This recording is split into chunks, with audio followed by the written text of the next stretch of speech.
Hello everyone, स्वागत है आप सभी का आज के इस इम्पॉर्टेंट सेशन में। आज हम लोग डिस्कस करेंगे 100 क्वेश्चन सीरीज को।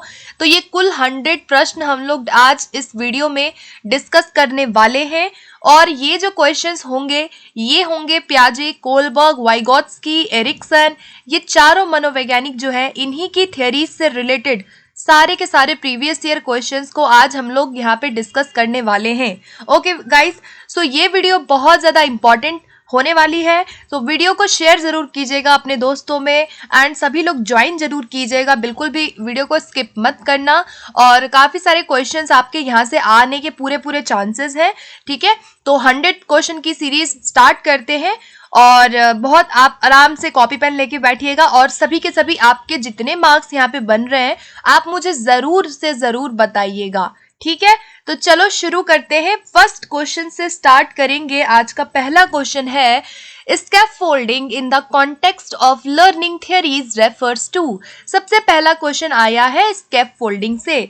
स्कैफोल्डिंग क्या होता है? लर्निंग थ्योरीज में स्कैफोल्डिंग क्या है? सिमुलेशन टीचिंग है, recapitulation of previous learning, temporary support in learning by adults या asserting the causes of mistakes done by students. Scaffolding किसकी ओर संकेत करता है? फटाफट से जवाब देंगे। हर क्वेश्चन पे हम लोग 1 मिनट यहाँ पे लगाने वाले हैं सो दैट कि हमारा जो सारे के सारे क्वेश्चंस हैं वो कंप्लीट हो जाएं। ओके, सो आई होप कि इस आंसर को आपने अभी तक गेस कर लिया होगा कि क्या होना चाहिए। स्कैफोल्डिंग की बात वाइगोत्स्की की थ्योरी में की गई है, जिसका मतलब होता है कि ऐसा सपोर्ट जो टेम्परेरी होता है, कुछ समय के लिए होता है, जो कि अडल्ट्स के द्वारा या मोर नॉलेजेबल अदर के द्वारा अस्थायी सहयोग दिया जाता है। So option number C will be right answer. Okay, so first question done हो गया। आप लोग गिनते रहना हम कितने क्वेश्चंस कर रहे हैं, कहाँ पे पहुंचे हैं। सेकंड क्वेश्चन पे आते हैं। क्वेश्चन नंबर 2 है कि वाइगोत्स्की थ्योरी इम्प्लाइज। भाई वाइगोत्स्की थ्योरी, वाइगोत्स्की के सिद्धांत का निहितार्थ क्या है? फटाफट से पढ़ेंगे। पहला है संयोगात्मक समस्या समाधान, दूसरा प्रत्येक विद्यार्थी को व्यक्तिगत रूप से दत्त कार्य देना, तीसरा प्रारंभिक व्याख्या के बाद कठिन सवालों को हल करने में बच्चे की सहायता न करना, या बच्चे उन बच्चों की संगति में श्रेष्ठतम रूप से सीख सकते हैं जिनका बुद्धि लब्धांक उनके बुद्धि लब्धांक से कम होता है। आपको क्या बताना है कि वाइगोत्स्की की थ्योरी में मेनली किस चीज की बात की गई थी और आपने अभी तक गेस कर लिया होगा। तो यहाँ पे वाइगोत्स्की की थ्योरी से रिलेटेड जो हमारा सही आंसर होगा वो होगा option number A, collaborative problem solving. Vygotsky की थ्योरी से हम इसको अपने टीचिंग में यूज कर सकते हैं। सहयोगात्मक समस्या समाधान मतलब जब बच्चा ग्रुप में कोलैबोरेटिव तरीके से अपने पीयर ग्रुप के साथ सीखेगा। तो ऑप्शन नंबर ए यहाँ पे करेक्ट आंसर हमारा हो जाएगा। चलते हैं क्वेश्चन नंबर 3 की ओर। ओके, सो क्वेश्चन नंबर 3 आता है एरिक्सन की थ्योरी से। ध्यान से पढ़िएगा। एरिक्सन के सिद्धांत में परिश्रम बनाम हीनता की अवस्था कौन सी है? अब आपको बताना है कि जो इंडस्ट्री वर्सेस इंफीरियोरिटी स्टेज है वो कब होता है? ओल्ड एज, एडोलेसेंस में, स्कूल एज में या अडल्टहुड में? कौन सा आपको यहाँ पे करेक्ट आंसर लग रहा है? फटाफट से बताओ। तो यहाँ पर हमारा जो करेक्ट आंसर होगा वो होगा आपका विद्यालय अवस्था, ठीक है। तो इंडस्ट्री वर्सेस इंफीरियोरिटी स्टेज कब आती है? जब बच्चा लेटर चाइल्डहुड में होता है, 6 से 12 वर्ष की अवस्था ये होती है, ठीक है गाइस। आपको ये याद रखना है और ये भी याद रखना है कि एरिक्सन ने कौन सी थ्योरी दी है। तो साइको सोशल थ्योरी, मनोसामाजिक सिद्धांत दिया, जिसे लाइफ स्पैन डेवलपमेंट थ्योरी भी कहते हैं। और इन्होंने अपनी कितनी अवस्थाएं दी थी? टोटल मनोसामाजिक विकास की 8 अवस्थाएं दी थी, ये भी आपको याद रखना है। तो यहाँ पे हमारा करेक्ट आंसर क्या हो जाएगा गाइस? स्कूल एज हो जाएगा, यानी कि लेटर चाइल्डहुड। नेक्स्ट क्वेश्चन देखते हैं। नेक्स्ट क्वेश्चन आता है कि कोलबर्ग के अनुसार सही गलत के बारे में बच्चे डैश चिंतन करते हैं। अब कोलबर्ग की थ्योरी में जो बच्चे राइट एंड रॉन्ग का जो डिसीजंस लेते हैं वो कैसे लेते हैं? फर्स्ट ऑप्शन है differently at different ages, second option है कि in the same fashion at different stages, third है एज पर द कॉन्टेक्स्ट, या 4 है as per the instructions given by the parents. So Kohlberg के अनुसार राइट एंड रॉन्ग का जो decision है वो बच्चे अलग आयु में अलग अलग तरीकों से लेते हैं। तो option number A will be right answer. Different लेंगे हर अवस्था में। आपने देखा होगा कोलबर्ग की थ्योरी में जो मॉरल रीजनिंग बच्चे करते हैं वो हर अवस्था में अलग अलग अलग तरीकों से करते हैं। तो यहाँ पे हमारा ऑप्शन नंबर ए बिल्कुल करेक्ट हो जाएगा। नेक्स्ट क्वेश्चन देखते हैं। क्वेश्चन नंबर हमारा 5 आता है, an important characteristic of formal operational stage of mental development is. भाई आपको बताना है कि मानसिक विकास की औपचारिक संक्रियात्मक अवस्था की मुख्य विशेषता क्या है। अमूर्त चिंतन, मूर्त चिंतन, सामाजिक चिंतन या अहम केंद्रित व्यवहार। फटाफट से आंसर करेंगे कि इसका आपको क्या करेक्ट लग रहा है। फॉर्मल ऑपरेशनल स्टेज की कैरेक्टरिस्टिक पूछी है तो यहाँ पे हमारा करेक्ट आंसर होगा guys abstract thinking. Formal operational stage में जब बच्चा पहुंच जाता है 11 वर्ष के बाद उसकी अमूर्त चिंतन की शुरुआत वहां से हो जाती है। ठीक है, नेक्स्ट क्वेश्चन देखेंगे। क्वेश्चन नंबर 6 आता है, वेरी वेरी इंपॉर्टेंट क्वेश्चन है कि पियाजे के अधिगम के संज्ञानात्मक सिद्धांत के अनुसार वह प्रक्रिया जिसके द्वारा संज्ञानात्मक संरचना को संशोधित किया जाता है। वर्ड पे ध्यान देना, संशोधित की बात हो रही है। जब हम अपनी स्कीमा में कुछ चेंज ला रहे हैं, कुछ हम वहां पे मॉडिफिकेशन ला रहे हैं तो उसे हम क्या कहेंगे। फटाफट से आंसर करेंगे। एसिमिलेशन होगा, स्कीमा होगा, परसेप्शन होगा या एकोमोडेशन होगा। तो यहाँ पे हमारा करेक्ट आंसर क्या होगा, ऑप्शन नंबर डी यहाँ हमारा बिल्कुल सही जवाब हो जाएगा। समायोजन की बात यहाँ हो रही है। जब हम अपने स्कीमा में, हमारे वर्तमान स्कीमा में जब हम चेंज ला रहे हैं तो वो हमारा एकोमोडेशन होता है, और जब हम अपने स्कीमा में कोई ऐड कर रहे हैं तो वो हमारा एसिमिलेशन होता है। ठीक है, तो D will be right answer. Next question आता है, question number 7, very very important. पियाजे के अनुसार संज्ञानात्मक विकास सिद्धांत के चरण में बच्चा वस्तु स्थायित्व को प्रदर्शित कब करता है, आपको ये बताना है। सेंसरी मोटर में करेगा, प्री ऑपरेशनल में करेगा, कंक्रीट ऑपरेशनल में करेगा या फॉर्मल में करेगा।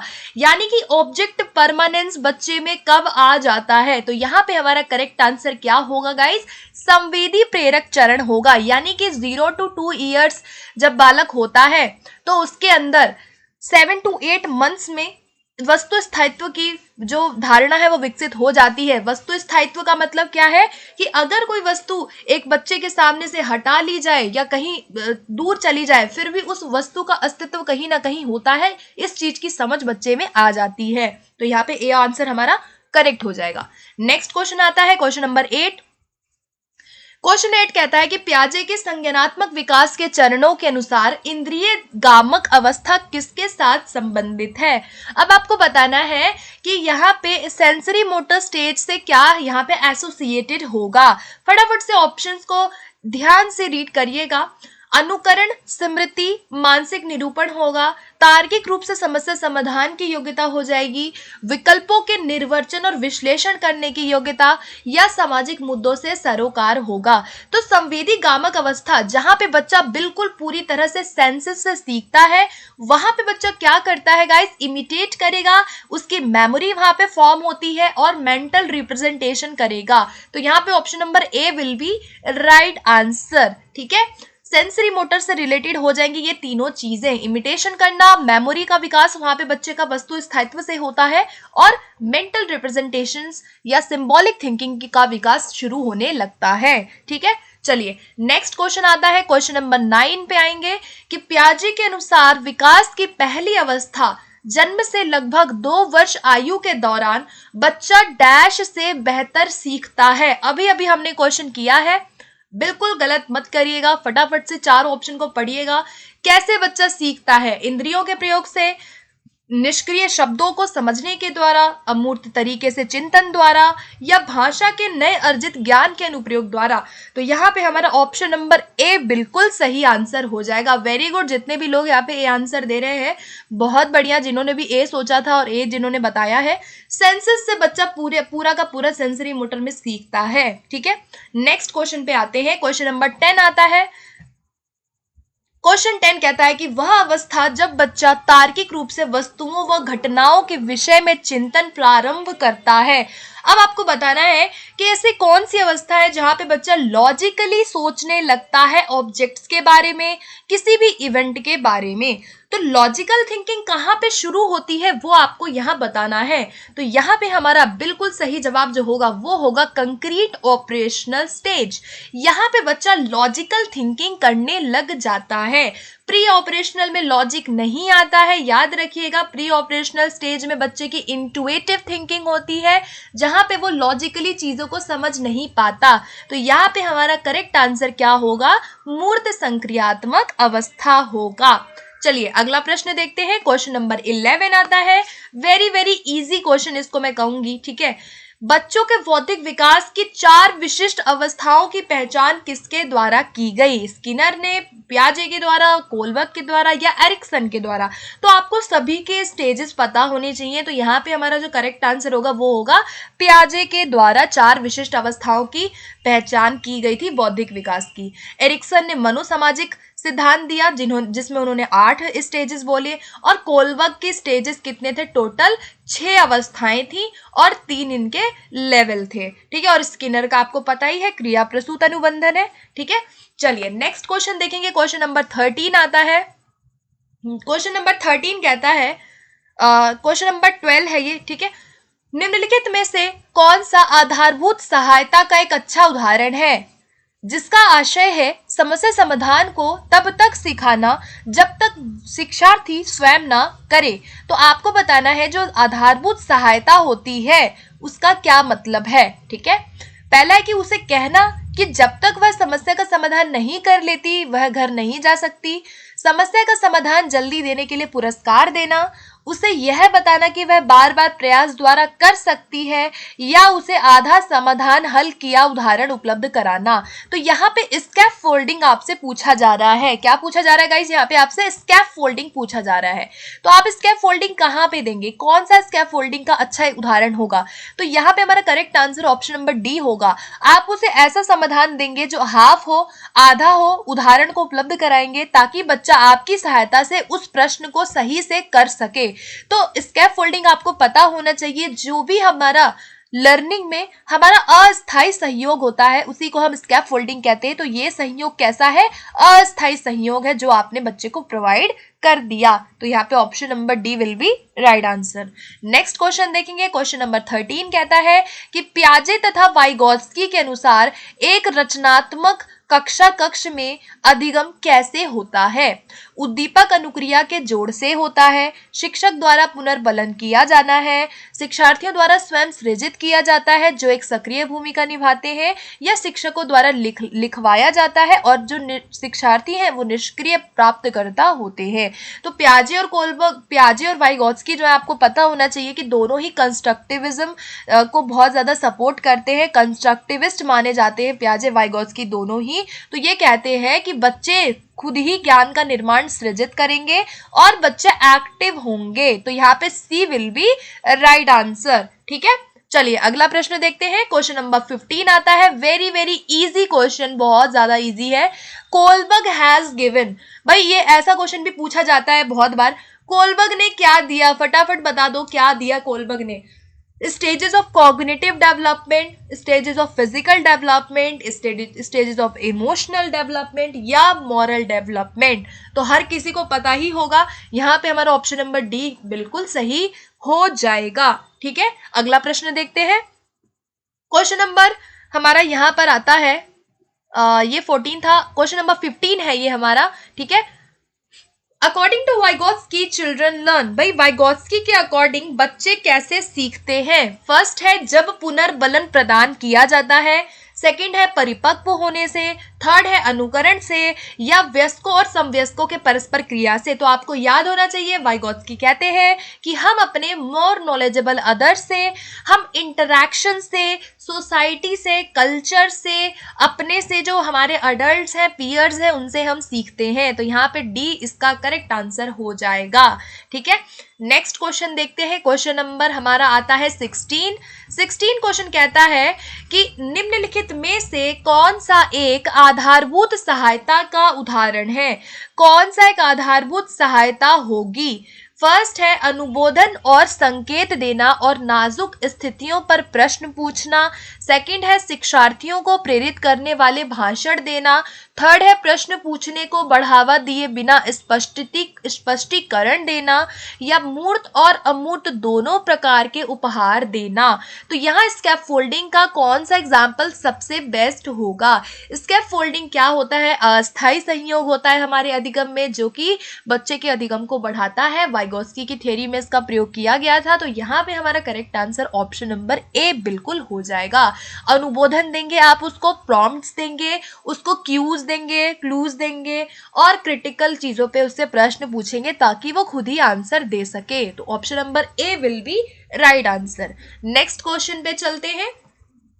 क्वेश्चन नंबर 17 आता है, वेरी वेरी इंपॉर्टेंट। ठीक है, पियाजे के अनुसार बच्चों का चिंतन वयस्कों से डैश में भिन्न होता है बजाय डैश के। आपको बताना कि पियाजे के अनुसार जो बच्चों का चिंतन होता है अडल्ट से, वो कैसा होता है? फटाफट से सोच लो एक बार, क्या होना चाहिए? मात्रा में भिन्न होता है बजाय के प्रकार के, आकार में भिन्न होता है बजाय के मूर्तपरकता के, प्रकार में भिन्न होता है बजाय की मात्रा के, या आकार और किस्म में होगा। तो यहाँ पर देखो करेक्ट आंसर हमारा क्या होगा कि जो बच्चों का चिंतन है वो जो है हमारा ऑप्शन नंबर सी बिल्कुल सही आंसर हो जाएगा। देखो पियाजे कहते थे कि हम जो बच्चों की थिंकिंग होती है वो काइंड में डिफरेंट होती है। याद रखिएगा कि बच्चों की जो विचार है वो प्रकार में बहुत भिन्न होता है। बच्चे बहुत डिफरेंट सोचते हैं बजाय की मात्रा में। मात्रा कभी भी आंसर हमारा नहीं होगा। बच्चों की थिंकिंग जो है वो काइंड में डिफरेंट होती है, प्रकार में डिफरेंट होती है। ये बात आपको बिल्कुल अच्छे से याद रखनी है। ठीक है, नेक्स्ट क्वेश्चन देखते हैं। क्वेश्चन नंबर 18 पे आते हैं। क्वेश्चन 18 कहता है कि एक बच्ची कहती है धूप में कपड़े जल्दी सूख जाते हैं, वह डैश की समझ को प्रदर्शित कर रही है। अगर एक बच्ची कह रही है कि भाई clothes dry faster in the sun, तो वो क्या दिखा रही है? उसको किस चीज की अंडरस्टैंडिंग है? सिंबॉलिक थॉट की है, ईगोसेंट्रिक थॉट है, कॉज एंड इफेक्ट है, या रिवर्सिबल थिंकिंग है? फटाफट से सोचेंगे कि आपको क्या इसका करेक्ट आंसर लग रहा है।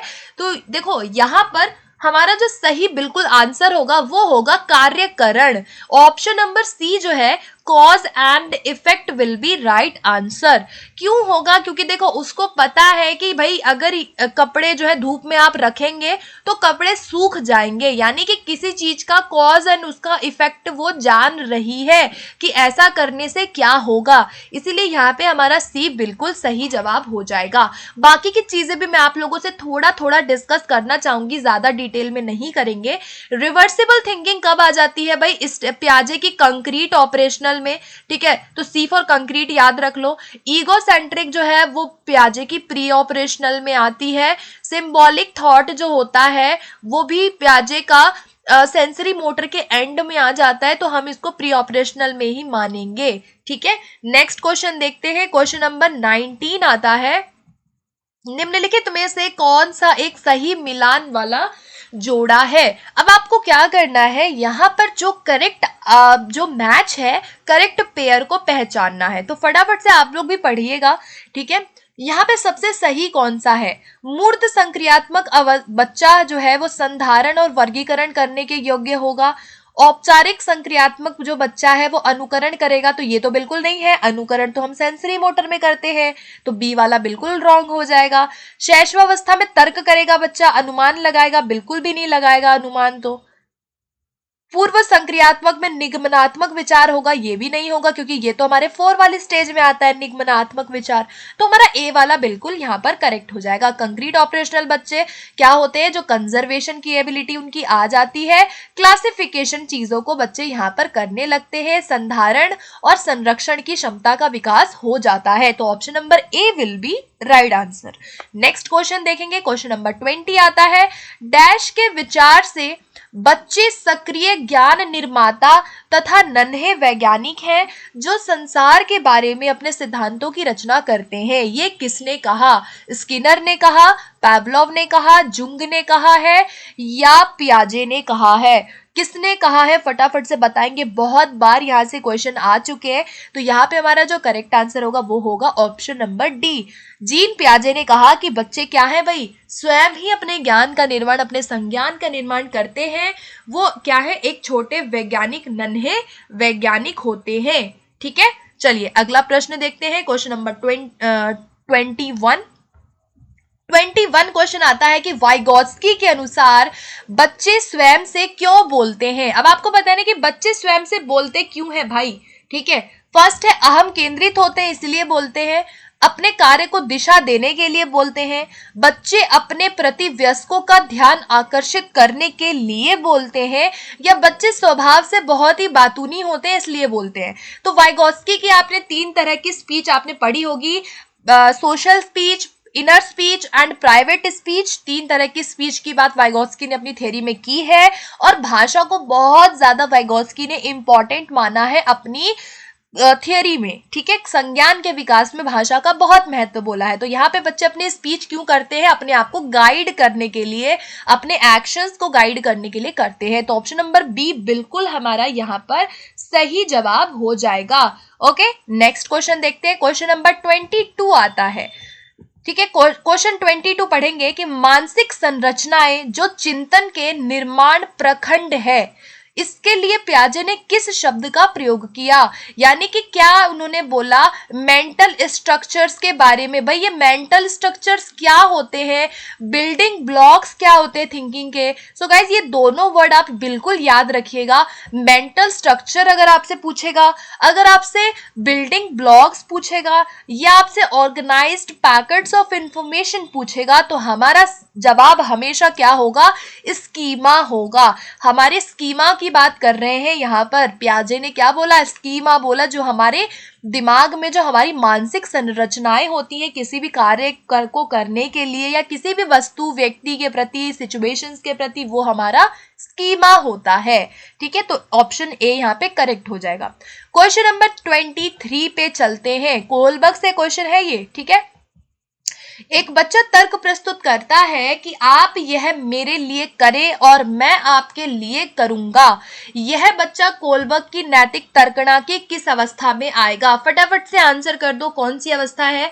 इंस्ट्रूमेंटल पर्पस ओरिएंटेशन है, पनिशमेंट एंड ओबीडियंस ओरिएंटेशन है, good boy good girl orientation है, या सोशल कॉन्ट्रैक्ट ओरिएंटेशन है। तो सही जवाब क्या होगा। यहाँ पे बच्चा क्या देख रहा है, अपना फायदा देखना चाहता है। टिट फॉर टैट वाली सिचुएशन है। वो कहता है कि भाई तुम मेरा ये काम कर दो, मैं तुम्हारा ये काम कर दूंगा, मतलब कि बदले में कुछ चाह रहा है बच्चा। तो यानी कि ये हमारी सहायक उद्देश्य अभिमुखीकरण वाली अवस्था, इंस्ट्रूमेंटल पर्पस ओरिएंटेशन अवस्था हो जाएगी। ये कोलबर्ग की कौन सी अवस्था है गाइस, स्टेज नंबर 2 है। आपको सारी स्टेजेस याद रखनी है। ओके, पनिशमेंट वाली स्टेज कौन सी है भाई, स्टेज नंबर 1 है। Okay, good boy good girl पूछेगा, स्टेज नंबर आपकी कौन सी हो जाएगी, 3 हो जाएगी कन्वेंशनल लेवल में। और सोशल कॉन्ट्रैक्ट आपकी स्टेज नंबर 5 हो जाएगी, जो कि आपका पोस्ट कन्वेंशनल में आता है। तो ये सब सारे के सारे स्टेजेस के नेम बिल्कुल याद करके जाना, पढ़ के जाना, मतलब ठीक है ना, याद तो नहीं, पढ़ना है, समझना है। नेक्स्ट क्वेश्चन पे चलते हैं। क्वेश्चन नंबर 24 कहता है कि अमूर्त वैज्ञानिक चिंतन के लिए क्षमता का विकास निम्नलिखित अवस्थाओं में से किसकी एक विशेषता है। मतलब कि आप का जो एब्स्ट्रैक्ट साइंटिफिक थिंकिंग होती है वो कहाँ पे आती है, सेंसरी में आएगी, प्री में आएगी, कंक्रीट में आएगी, या फॉर्मल में आएगी। तो यहाँ पे हमारा सही आंसर क्या होगा गाइस, औपचारिक। औपचारिक संक्रियात्मक अवस्था जो पियाजे की सबसे आखिरी की अवस्था होती है, जो किशोरावस्था में आ जाती है। यहाँ पे बच्चे अमूर्त चिंतन करते हैं, वैज्ञानिक तरीके से समस्या का समाधान करते हैं, हाइपोथेटिकल डिडक्टिव रीजनिंग भी करते हैं। ठीक है, तो यहाँ पे 4 वाला हमारा बिल्कुल सही आंसर इसका हो जाएगा। क्वेश्चन नंबर 25 पे आते हैं। क्वेश्चन नंबर 25 कहता है कि बच्चों के बारे में निम्नलिखित कथनों में से किस कथन से वाइगोत्स्की सहमत होते। कौन सा ऐसा कथन है जिससे वाइगोत्स्की एग्री करेंगे। ठीक है, फटाफट से पढ़ेंगे चारों ऑप्शन। फर्स्ट है कि बच्चे समवयस्कों और वयस्कों के साथ सामाजिक अंतःक्रिया के माध्यम से सीखते हैं, बिल्कुल ठीक है। यहाँ पे बच्चे तब सीखते हैं जब उनके लिए पुरस्कार निर्धारित किए जाए। तो देखो पुरस्कार की बात वाइगोत्स्की ने बिल्कुल भी नहीं की है, ये बात स्किनर कहते हैं। ठीक है, पशुओं पर प्रयोग की बात भी नहीं कहते हैं वाइगोत्स्की। बच्चे शैतान होते हैं, उन्हें दंड देना चाहिए, ये तो बिल्कुल भी नहीं होगा। तो यहाँ पे option number A will be right answer. ठीक है, नेक्स्ट क्वेश्चन देखते हैं। क्वेश्चन नंबर 26 आता है, नवीन जानकारी को शामिल करने के लिए वर्तमान स्कीमा में बदलाव की प्रक्रिया क्या कहलाती है? वेरी वेरी इंपॉर्टेंट है, नोट जरूर कर लेना इसको। ठीक है, चेंजिंग द एग्जिस्टिंग स्कीमास, मतलब आप अपने स्कीमा में चेंज ला रहे हो, उसे हम क्या कहेंगे? एकोमोडेशन कहेंगे। Option number C will be right answer. जब आपसे पूछेगा कि भाई उसमें आप जोड़ कर रहे हो, उसमें आप योग ला रहे हो, या उसमें आप फिट कर रहे हैं, अगर आपसे पूछेगा फिट करना, जोड़ना, योग करना, तो आपका जवाब क्या होगा? एसिमिलेशन होगा। लेकिन यहाँ पे बदलाव की बात हो रही है, मोडिफिकेशन की बात हो रही है, तो यहाँ हमारा सही जवाब क्या होगा? एकोमोडेशन। ठीक है, एकोमोडेशन होगा। ओके, चलिए अगला क्वेश्चन देखते हैं। क्वेश्चन नंबर 27 आता है। क्वेश्चन 27 है, according to Piaget's theory children learn by, यानी कि पियाजे के सिद्धांत के अनुसार बच्चे कैसे सीखते हैं? ठीक है, आपको वो बताना है कि बच्चे कैसे सीखते हैं। फर्स्ट है कि सही प्रकार से ध्यान लगाकर जानकारी को याद करना, समाज के अधिक योग्य सदस्यों द्वारा उपलब्ध कराए गए सहारे के आधार पर, तो ये तो वाइगोत्स्की कहते हैं, पियाजे बिल्कुल भी नहीं कहते। यहाँ पे हम पुरस्कार पे जाएंगे, पुरस्कार स्किनर कहते हैं, ये भी नहीं होगा, हमें पियाजे बताना है, तो यहाँ पे सी आंसर बिल्कुल करेक्ट हो जाएगा। हम अडेप्टेशन से लर्न करते हैं। अडेप्टेशन कैसे होता है गाइस? दो प्रक्रियाएं याद रखना, एक होता है आपका एसिमिलेशन, एक होता है एकोमोडेशन। इन दोनों से हम जब अपने स्कीमा में जोड़ ला रहे हैं या हम चेंज ला रहे हैं, इन दोनों से हमारा अडेप्टेशन होता है, अनुकूलन होता है, जिससे हम सीखते हैं। तो यहाँ पे सी आंसर बिल्कुल करेक्ट हो जाएगा। अगला प्रश्न देखेंगे, क्वेश्चन नंबर 28 कहता है कि पियाजे अनुमोदन करते हैं कि पूर्व संक्रियात्मक बच्चे याद रखने में असमर्थ होते हैं, तो निम्नलिखित कारकों में से किसको उन्होंने जिम्मेदार ठहराया है?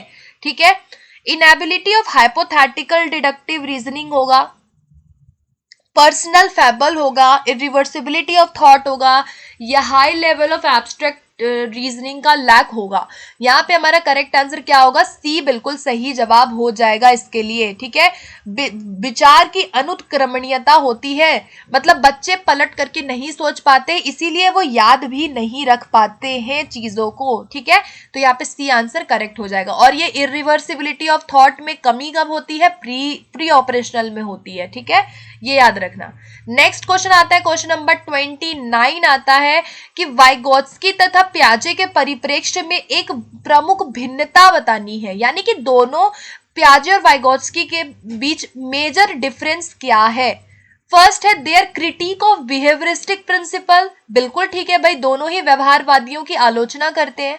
The role of providing a nurturing environment, दोनों ही कहते हैं एनवायरमेंट की बात दोनों ने की है। ठीक है, ये भी ठीक है। Their views about language and thought, तो ये जो है ना सी वाला, ये दोनों लोग अलग अलग बोलते हैं। पियाजे लैंग्वेज एंड थॉट के बारे में अलग सोचते हैं, वाइगोत्स्की अलग सोचते हैं। पियाजे कहते हैं कि हमारे थॉट से, यानी पियाजे ने बोला कि थॉट के बाद लैंग्वेज हमारा आता है, विचार पहले आता है, भाषा बाद में। लेकिन वाइगोत्स्की, ये तो पियाजे कहते हैं, ठीक है, ये पियाजे का मानना था। वाइगोत्स्की कहते हैं कि पहले हमारी जो थॉट है और जो हमारी लैंग्वेज होती है वो पहले अलग अलग होती है, उसके बाद वो आपस में एक साथ मिल जाती है। वाइगोत्स्की ने थॉट जो है लैंग्वेज को बोला कि भाई भाषा पहले होती है, बाद में थॉट होता है। तो यहाँ पे दोनों के जो पर्सपेक्टिव थे वो भाषा और चिंतन के बारे में डिफरेंट थे, बाकी की चीजें बिल्कुल सही है। ठीक है, तो यहाँ पे सी हमारा करेक्ट हो जाएगा। अगला प्रश्न देखेंगे, क्वेश्चन नंबर 30 आता है, what is the major criticism of Kohlberg's theory of moral development? Kohlberg के सिद्धांत की आलोचना क्या हुई थी? काफी ज्यादा क्वेश्चंस क्रिटिसिज्म से बन जाते हैं, वो आपको यहाँ पे कोलबर्ग की थ्योरी का क्रिटिसिज्म बताना है। फटाफट से चारों ऑप्शन देखेंगे। ऑप्शन ए कहता है कि कोलबर्ग ने बिना किसी अनुभूति मूलक आधार के सिद्धांत प्रस्तुत किया। दूसरा है कि कोलबर्ग ने प्रस्ताव किया कि नैतिक तार्किकता विकासात्मक है। थर्ड है कि कोलबर्ग ने पुरुषों एवं महिलाओं की नैतिकता तार्किकता में सांस्कृतिक विभिन्नताओं को महत्व नहीं दिया, या कोलबर्ग ने नैतिक विकास की स्पष्ट अवस्थाओं का उल्लेख नहीं किया। किस बात के लिए इनकी थ्योरी को नकारा गया, क्रिटिसिज्म किया गया? यहाँ पे हमारा जो करेक्ट आंसर होगा गाइस वो होगा ऑप्शन नंबर सी, बिल्कुल करेक्ट आंसर होगा। सो यहाँ पे हमारा सी आंसर बिल्कुल सही होगा। इनकी थ्योरी को कार्ल गिलिगन ने क्रिटिसाइज किया था। इन्होंने कहा था कि भाई महिलाओं की बात इन्होंने बिल्कुल भी नहीं की थी, जो भी इन्होंने इंटरव्यू लिया वो पुरुषों का ही लिया था, महिलाओं को वहां पे उन्होंने शामिल नहीं किया, उनकी पर्सपेक्टिव को यहाँ पे कोलबर्ग ने ऐड नहीं किया, और कल्चरल बायस्ड बताया जाता है इनकी थ्योरी को। तो सी आंसर हमारा बिल्कुल करेक्ट हो जाएगा। ओके, सो क्वेश्चन नंबर 31 पे आते हैं। क्वेश्चन 31 कहता है कि अध्यापिका ने ध्यान दिया कि पुष्पा अपने आप किसी एक समस्या का समाधान नहीं कर सकती, फिर भी वह एक वयस्क या साथी के मार्गदर्शन की उपस्थिति में ऐसा करती है। तो इस मार्गदर्शन को हम क्या कहते हैं? पूर्व क्रियात्मक चिंतन कहेंगे, समीपस्थ विकास का क्षेत्र कहेंगे, सहारा देना कहेंगे, या पार्श्वकरण कहेंगे? सो गाइस यहाँ से क्वेश्चन जरूर से जरूर आएगा, ये बात आप नोट कर लीजिए। बहुत क्वेश्चंस इस तरह के बनते हैं हर एग्जाम में। तो यहाँ पे बात हो रही है कि उसने गाइडेंस लिया, जो उसको गाइडेंस दिया गया, जो उसको सहारा दिया जा रहा है, उसे हम क्या कहेंगे? स्कैफोल्डिंग कहेंगे। वो किसी का सपोर्ट ले रही है, मोर नॉलेजेबल अदर्स से वो सीख रही है, यानी कि स्कैफोल्डिंग हो गया। ZPD क्या होता है गाइस? ZPD में काफी बच्चे कंफ्यूज होते हैं, तो ध्यान देना। जैसे कि आप एक लेवल देख रहे हो, ये वो लेवल है जहां पे आप बिना किसी की मदद के कोई काम कर लेते हो। और मान लो आपको कोई चीज समझ नहीं आ रही, तो यहाँ पे आप क्या लेते हैं? यहाँ पे बीच में मान लो कि आप लर्निंग कर रहे हैं, तो आप किसी मोर नॉलेजेबल अदर की हेल्प लेते हो अपनी स्टडी में, जो आपको एक तरह का क्या देता है? मोर नॉलेजेबल अदर आपको क्या देगा? सहारा देगा, स्कैफोल्डिंग देगा। तो इनके बीच का जो एक अंतर होता है, जो जोन होता है, उसे हम ZPD कहते हैं। तो लेकिन यहाँ पे किसकी बात हो रही है? एक तरह की सपोर्ट की बात हो रही है कि वो कोई समस्या को समाधान नहीं कर पा रही, लेकिन किसी की हेल्प ले रही है। तो ये क्या है? हमारा सहारा देना करेक्ट आंसर हो जाएगा। ओके, अगला प्रश्न देखते हैं, क्वेश्चन नंबर 32। क्वेश्चन नंबर 32 आता है कि लॉरेंस कोलबर्ग के सिद्धांत में कौन सा स्तर नैतिकता की अनुपस्थिति को सही अर्थ में सूचित करता है? नैतिकता की उपस्थिति कहाँ होती है? तो यहाँ पे लेवल 4 में होगी, फर्स्ट में होगी, सेकंड में होगी, या थर्ड में होगी? तो आपको याद रखना चाहिए कि जो कोलबर्ग है उन्होंने 3 लेवल दिए थे। तो लेवल 1 में नैतिकता की अनुपस्थिति मानी जाती है, जहां पे जितनी भी उसकी मोरालिटी डिसीजंस होते हैं वो एक्सटर्नल कारकों पे होते हैं, बाहरी कारकों पे होते हैं। तो option number B will be right answer. Level 1 यानी स्तर 1 जो होता है प्री कन्वेंशनल मोरालिटी, उसमें हम नैतिकता की अनुपस्थिति का वर्णन कर सकते हैं। ठीक है, अगला प्रश्न देखते हैं, क्वेश्चन नंबर 33 आता है। क्वेश्चन 33 कह रहा है कि प्रचलित योजनाओं में नई जानकारी जोड़ने को किस नाम से जाना जाता है? फटाफट से आंसर करेंगे कि जब आप न्यू इंफॉर्मेशन को फिट कर रहे हो, मैंने पहले भी बताया था, जब आपसे पूछा जाएगा कि किसी नई जानकारी को जोड़ना, फिट करना, ऐड करना, वो क्या होगा? तो वो होगा हमारा एसिमिलेशन। ऑप्शन नंबर बी बिल्कुल करेक्ट हो जाएगा, आत्मसातकरण कर लेना। जब हम अपनी स्कीमा में किसी नई जानकारी को ऐड करते हैं, वो हमारा आत्मसातकरण होता है। नेक्स्ट क्वेश्चन देखते हैं, क्वेश्चन नंबर 34 आता है कि पियाजे के सिद्धांत के अनुसार निम्नलिखित में से कौन सा व्यक्ति के संज्ञानात्मक विकास को प्रभावित नहीं करेगा? सामाजिक अनुभव नहीं करेगा, परिपक्व नहीं करेगा, क्रियाकलाप नहीं करेगा, या भाषा नहीं करेगा? सो गाइस यहाँ पे पियाजे की थ्योरी के अकॉर्डिंग ध्यान रखना है, भाषा पे उन्होंने बल बिल्कुल भी नहीं दिया था। सामाजिक अनुभवों की बात पियाजे ने की है, अब मैच्योरिटी की बात की है, एक्टिविटीज की बात की है, लैंग्वेज को सबसे ज्यादा उन्होंने बहुत कम महत्व दिया था। ठीक है, तो यहाँ पे डी हमारा करेक्ट हो जाएगा। काफी बच्चे यहाँ पे सामाजिक अनुभव लगा रहे होंगे, लेकिन सामाजिक अनुभव यहाँ पे हमारा करेक्ट आंसर नहीं होगा। प्याजे ने भी सामाजिक अनुभवों की बात की है अपनी थ्योरी में, लेकिन सामाजिक अनुभव पे इतना उन्होंने महत्व नहीं दिया था। लेकिन इस ऑप्शन के अकॉर्डिंग हमारा करेक्ट आंसर क्या बन जाएगा, भाषा यहाँ पे हमारा करेक्ट आंसर होगा। ठीक है गाइस, अगला प्रश्न देखते हैं, क्वेश्चन नंबर 35। क्वेश्चन नंबर 35 आता है कि वाइगोत्स्की के सामाजिक सांस्कृतिक सिद्धांत के अनुसार क्या होता है। संस्कृति और भाषा विकास में महत्वपूर्ण भूमिका निभाते हैं। बिल्कुल ठीक है, तो देखो पहला ही ऑप्शन मेरे को बिल्कुल ठीक लग रहा है। Culture and language play a very crucial role in development. ठीक है, कल्चर और लैंग्वेज को बहुत इंपॉर्टेंट माना है वाइगोत्स्की ने अपनी थ्योरी में, तो यहाँ पे ए ही हमारा करेक्ट आंसर हो जाएगा। बाकी भी देख लेते हैं। बच्चे अलग क्षेत्र में चिंतन करते हैं जो पूर्ण परिप्रेक्ष्य नहीं होता। देखो चिंतन विंतन की बात इतनी इन्होंने नहीं की है, इनका मेन संस्कृति ही था, सोसाइटी ही था और लैंग्वेज ही था। ठीक है, तो यहाँ पे हमारा ए ही करेक्ट आंसर होगा। अगला प्रश्न देखते हैं।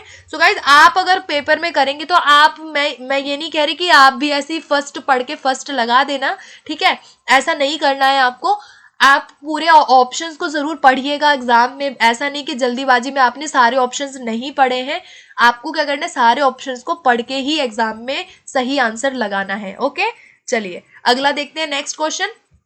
ये हमारा क्वेश्चन नंबर 36 है एरिक्सन की थ्योरी से। Intimacy versus isolation occurs at what stage, यानी कि घनिष्ठता बनाम अलगाव कौन सी अवस्था में आता है। शैशवावस्था, मैच्योरिटी, किशोरावस्था या अडल्टहुड। फटाफट से सोच के बताओ कि ये जो अवस्था है एरिक्सन की वो कौन सी स्टेज में आती है। तो ये आती है हमारी जो 20 वर्ष के बाद वाली अवस्था होती है। 20 वर्ष से आपकी 40 से 45 वर्ष की जो उम्र होती है वो हमारी व्यस्कावस्था में आ जाती है, जहां पे जो एक व्यक्ति है वो इंटीमेसी वर्सेस आइसोलेशन क्राइसिस के अंदर से गुजरता है। ठीक है, तो अडल्टहुड हमारा यहाँ पे करेक्ट हो जाएगा। बाकी एडोलेसेंस अगर आपसे पूछेगा तो यहाँ पे आइडेंटिटी वर्सेस रोल कंफ्यूजन होता है। इनफेंसी पूछेगा तो आपका यहाँ पे ट्रस्ट वर्सेस मिसट्रस्ट हो जाएगा। ठीक है, अगला प्रश्न देखते हैं। क्वेश्चन नंबर 37 कहता है कि छिपी हुई वस्तुएं ढूंढ निकालना इस बात का संकेत है कि शिशु निम्नलिखित में से किस संज्ञानात्मक कार्य में दक्षता प्राप्त करने लगा है। यानी कि छिपी हुई वस्तुओं को जब वो ढूंढ ले रहा है, उसको ये पता चल रहा है कि इस वस्तु का कहीं ना कहीं अस्तित्व है दुनिया में, तो उसे हम क्या कहते हैं, ऑब्जेक्ट परमानेंस। तो यहाँ पे बी बिल्कुल करेक्ट हमारा आंसर हो जाएगा, जो कि आपका 0 से 2 वर्ष यानी सेंसरी मोटर में आता है। ठीक है, चलिए अगला प्रश्न देखते हैं। नेक्स्ट क्वेश्चन है क्वेश्चन नंबर 38। क्वेश्चन 38 कहता है कि आप एक शिक्षक या शिक्षिका के रूप में रैगिंग और धमकाने के सख्त विरोधी हैं, और इस संदर्भ में विद्यालय में आप पोस्टर लगवाते हैं तथा समिति बनवाते हैं, और आपसे जो है काफी सारे किशोर जो है इस बात के दृढ़ विश्वासी हैं। तो ये कौन से स्तर पे आप होंगे? पारंपरिक स्तर पर है, पूर्व पारंपरिक स्तर पर है, उत्तर पारंपरिक स्तर पर है, या सामाजिक व्यवस्था बनाए रखने वाले स्तर पर है। तो गाइज याद रखना, सोशल ऑर्डर मेंटेनिंग लेवल है ही नहीं, ये हमारा लेवल है ही नहीं। हमसे लेवल पूछा गया है, ठीक है, स्तर पूछा गया है हमसे, स्टेजेस नहीं पूछी हैं। तो यहाँ हमारा डी नहीं होगा, सोशल ऑर्डर नहीं हो रहा है यहाँ पर। हमारे यहाँ पे करेक्ट होगा क्या, पोस्ट कन्वेंशनल मोरालिटी, उत्तर पारंपरिक नैतिकता है ये। ठीक है, जहाँ पे किशोरावस्था वाली स्टेज आ गई है और आप बिल्कुल दृढ़ विश्वासी है, आप समिति बनवा रहे हैं, पोस्टर बनवा रहे हैं, तो यानी कि आप उत्तर पारंपरिक नैतिकता वाली लेवल पर हैं। ठीक है, कोलवर्क से क्वेश्चन था, इंपॉर्टेंट था। अगला प्रश्न देखते हैं। क्वेश्चन नंबर 39 कहता है कि 1 वर्ष तक के शिशु जब आंख कान हाथों से सोचते हैं तो इसमें से कौन सा स्तर होगा? प्याजे से क्वेश्चन है, कौन सा लेवल है भाई? आंख से, नाक से, कान से बच्चे थिंक कर रहे हैं, विचार कर रहे हैं, सेंसेस से सीख रहे हैं। तो यहाँ पे हमारा सेंसरी मोटर आंसर बिल्कुल सही आंसर हो जाएगा। अगला प्रश्न देखते हैं। क्वेश्चन नंबर 40 आता है कि वाइगोत्स्की के सिद्धांत में विकास के निम्नलिखित में से कौन से पहलू की उपेक्षा होती है? सामाजिक, सांस्कृतिक, जैविक या भाषाई? फटाफट से सोच के बताओ कि कौन सी किस चीज पे वाइगोत्स्की ने बिल्कुल भी बल अपनी थ्योरी में नहीं दिया है।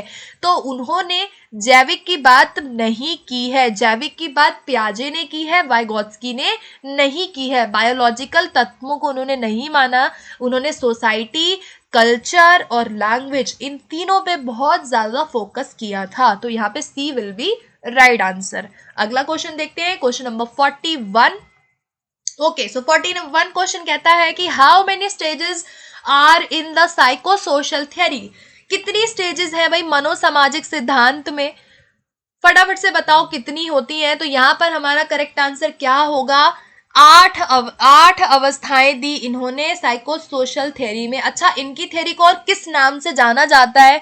फटाफट से कमेंट सेक्शन में मुझे जरूर बताना कि साइकोसोशल थ्योरी का सेकंड और किस नाम से इसको हम जानते हैं और किसने दी, ये भी बता देना, ठीक है।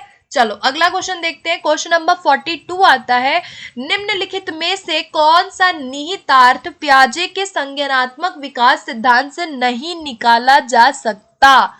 इंपॉर्टेंट क्वेश्चन है, बहुत ध्यान से करिएगा। मैं ऑप्शंस पढ़ रही हूं।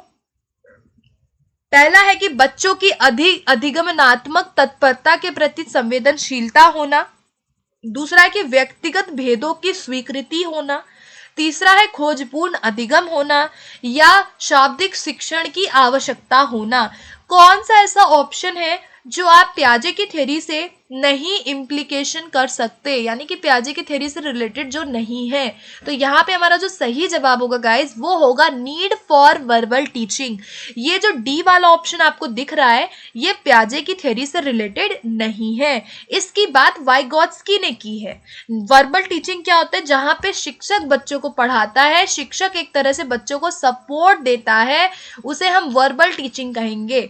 तो ये हमारा वाइगोत्स्की की थ्योरी में आएगा, ठीक है। नेक्स्ट क्वेश्चन देखते हैं, question number 43। Okay, so question number 43 कहता है कि which of the following figures correctly represent the development according to Piaget's development theory. ठीक है, पियाजे की थ्योरी के अकॉर्डिंग कौन सा डायग्राम यहाँ पे सबसे आपको फिट लग रहा है और एप्रोप्रिएट लग रहा है? फटाफट से सोचो कौन सा होना चाहिए। तो देखो यहाँ पर पियाजे की थ्योरी जब आप ध्यान देखोगे तो वहां पर ये जो पहला वाला आपको दिख रहा है ना, ये बिल्कुल हमारा करेक्ट होगा। पियाजे की थ्योरी में आपने देखा है ना, सेंसरी मोटर गया, फिर आपका प्री ऑपरेशनल गया, फिर आपका कंक्रीट ऑपरेशनल, फिर आपका फॉर्मल ऑपरेशनल, यानी कि विकास जो है इस तरह से बढ़ता है धीरे धीरे। जैसे जैसे अवस्थाएं उसकी गुजरती हैं वैसे वैसे विकास बढ़ जाता है। विकास कभी घटता नहीं है, बिल्कुल सिमिलर नहीं होता, ना ही बिल्कुल यहाँ पे वो नेगेटिव भी नहीं होगा। तो यहाँ हमारा फर्स्ट वाला बिल्कुल करेक्ट हो जाएगा। ओके, चलिए क्वेश्चन नंबर 44 आता है।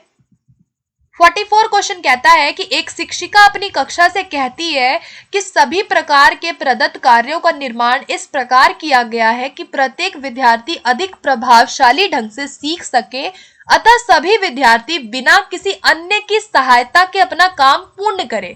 तो यह कौन से चरण का संकेत दे रही है? कोलबर्ग के अकॉर्डिंग आपको कौन सा यहाँ पे स्टेज या कौन सा लेवल लग रहा है? फटाफट से सोचेंगे, वेरी वेरी इंपॉर्टेंट क्वेश्चन है ये, ठीक है। चरण 4 होगा कानून व्यवस्था, चरण 5 होगा सामाजिक सोशल कॉन्ट्रैक्ट होगा, दंड वाला अवस्था होगा या एक्सचेंज वाली अवस्था होगी। तो यहाँ पर शिक्षिका ने कहा कि भाई कोई किसी की सहायता से अपना काम खुद से करेंगे, यानी कि ये उसका लॉ एंड ऑर्डर वाला स्टेज है। तो ऑप्शन नंबर ए यहाँ पे बिल्कुल सही होगा।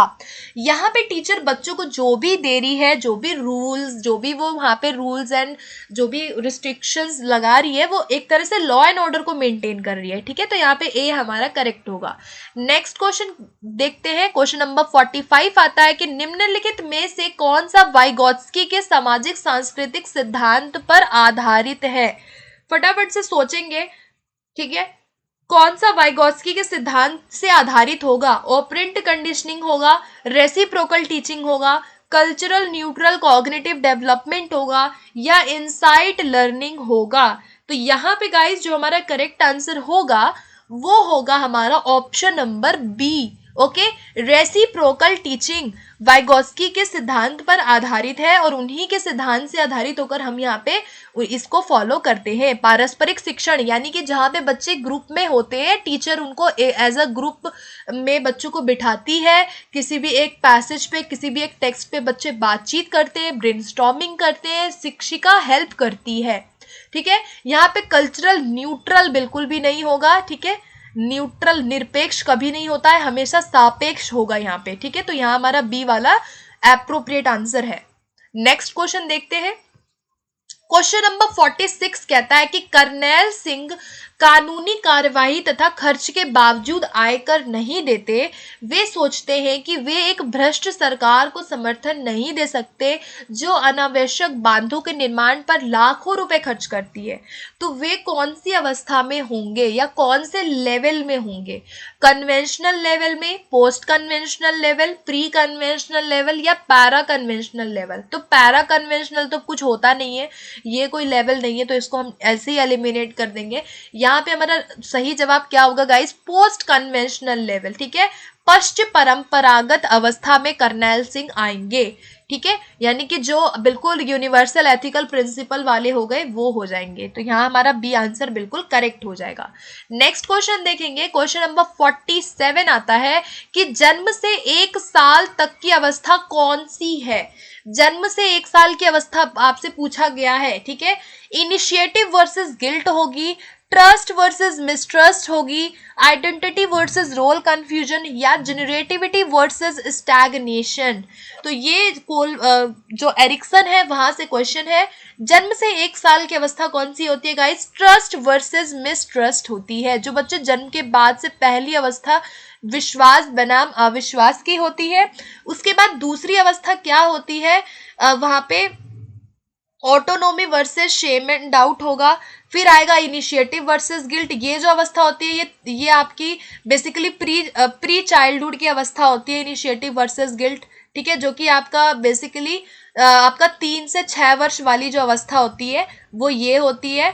आइडेंटिटी वर्सेस रोल कंफ्यूजन ये आपकी किशोरावस्था होती है, 12-13 वर्ष के बाद वाली। और ये जो जनरेटिविटी है ये आपकी 45 वर्ष के बाद वाली होती है। ठीक है, चलिए, तो यहाँ पे हमारा बी वाला बिल्कुल सही हो जाएगा।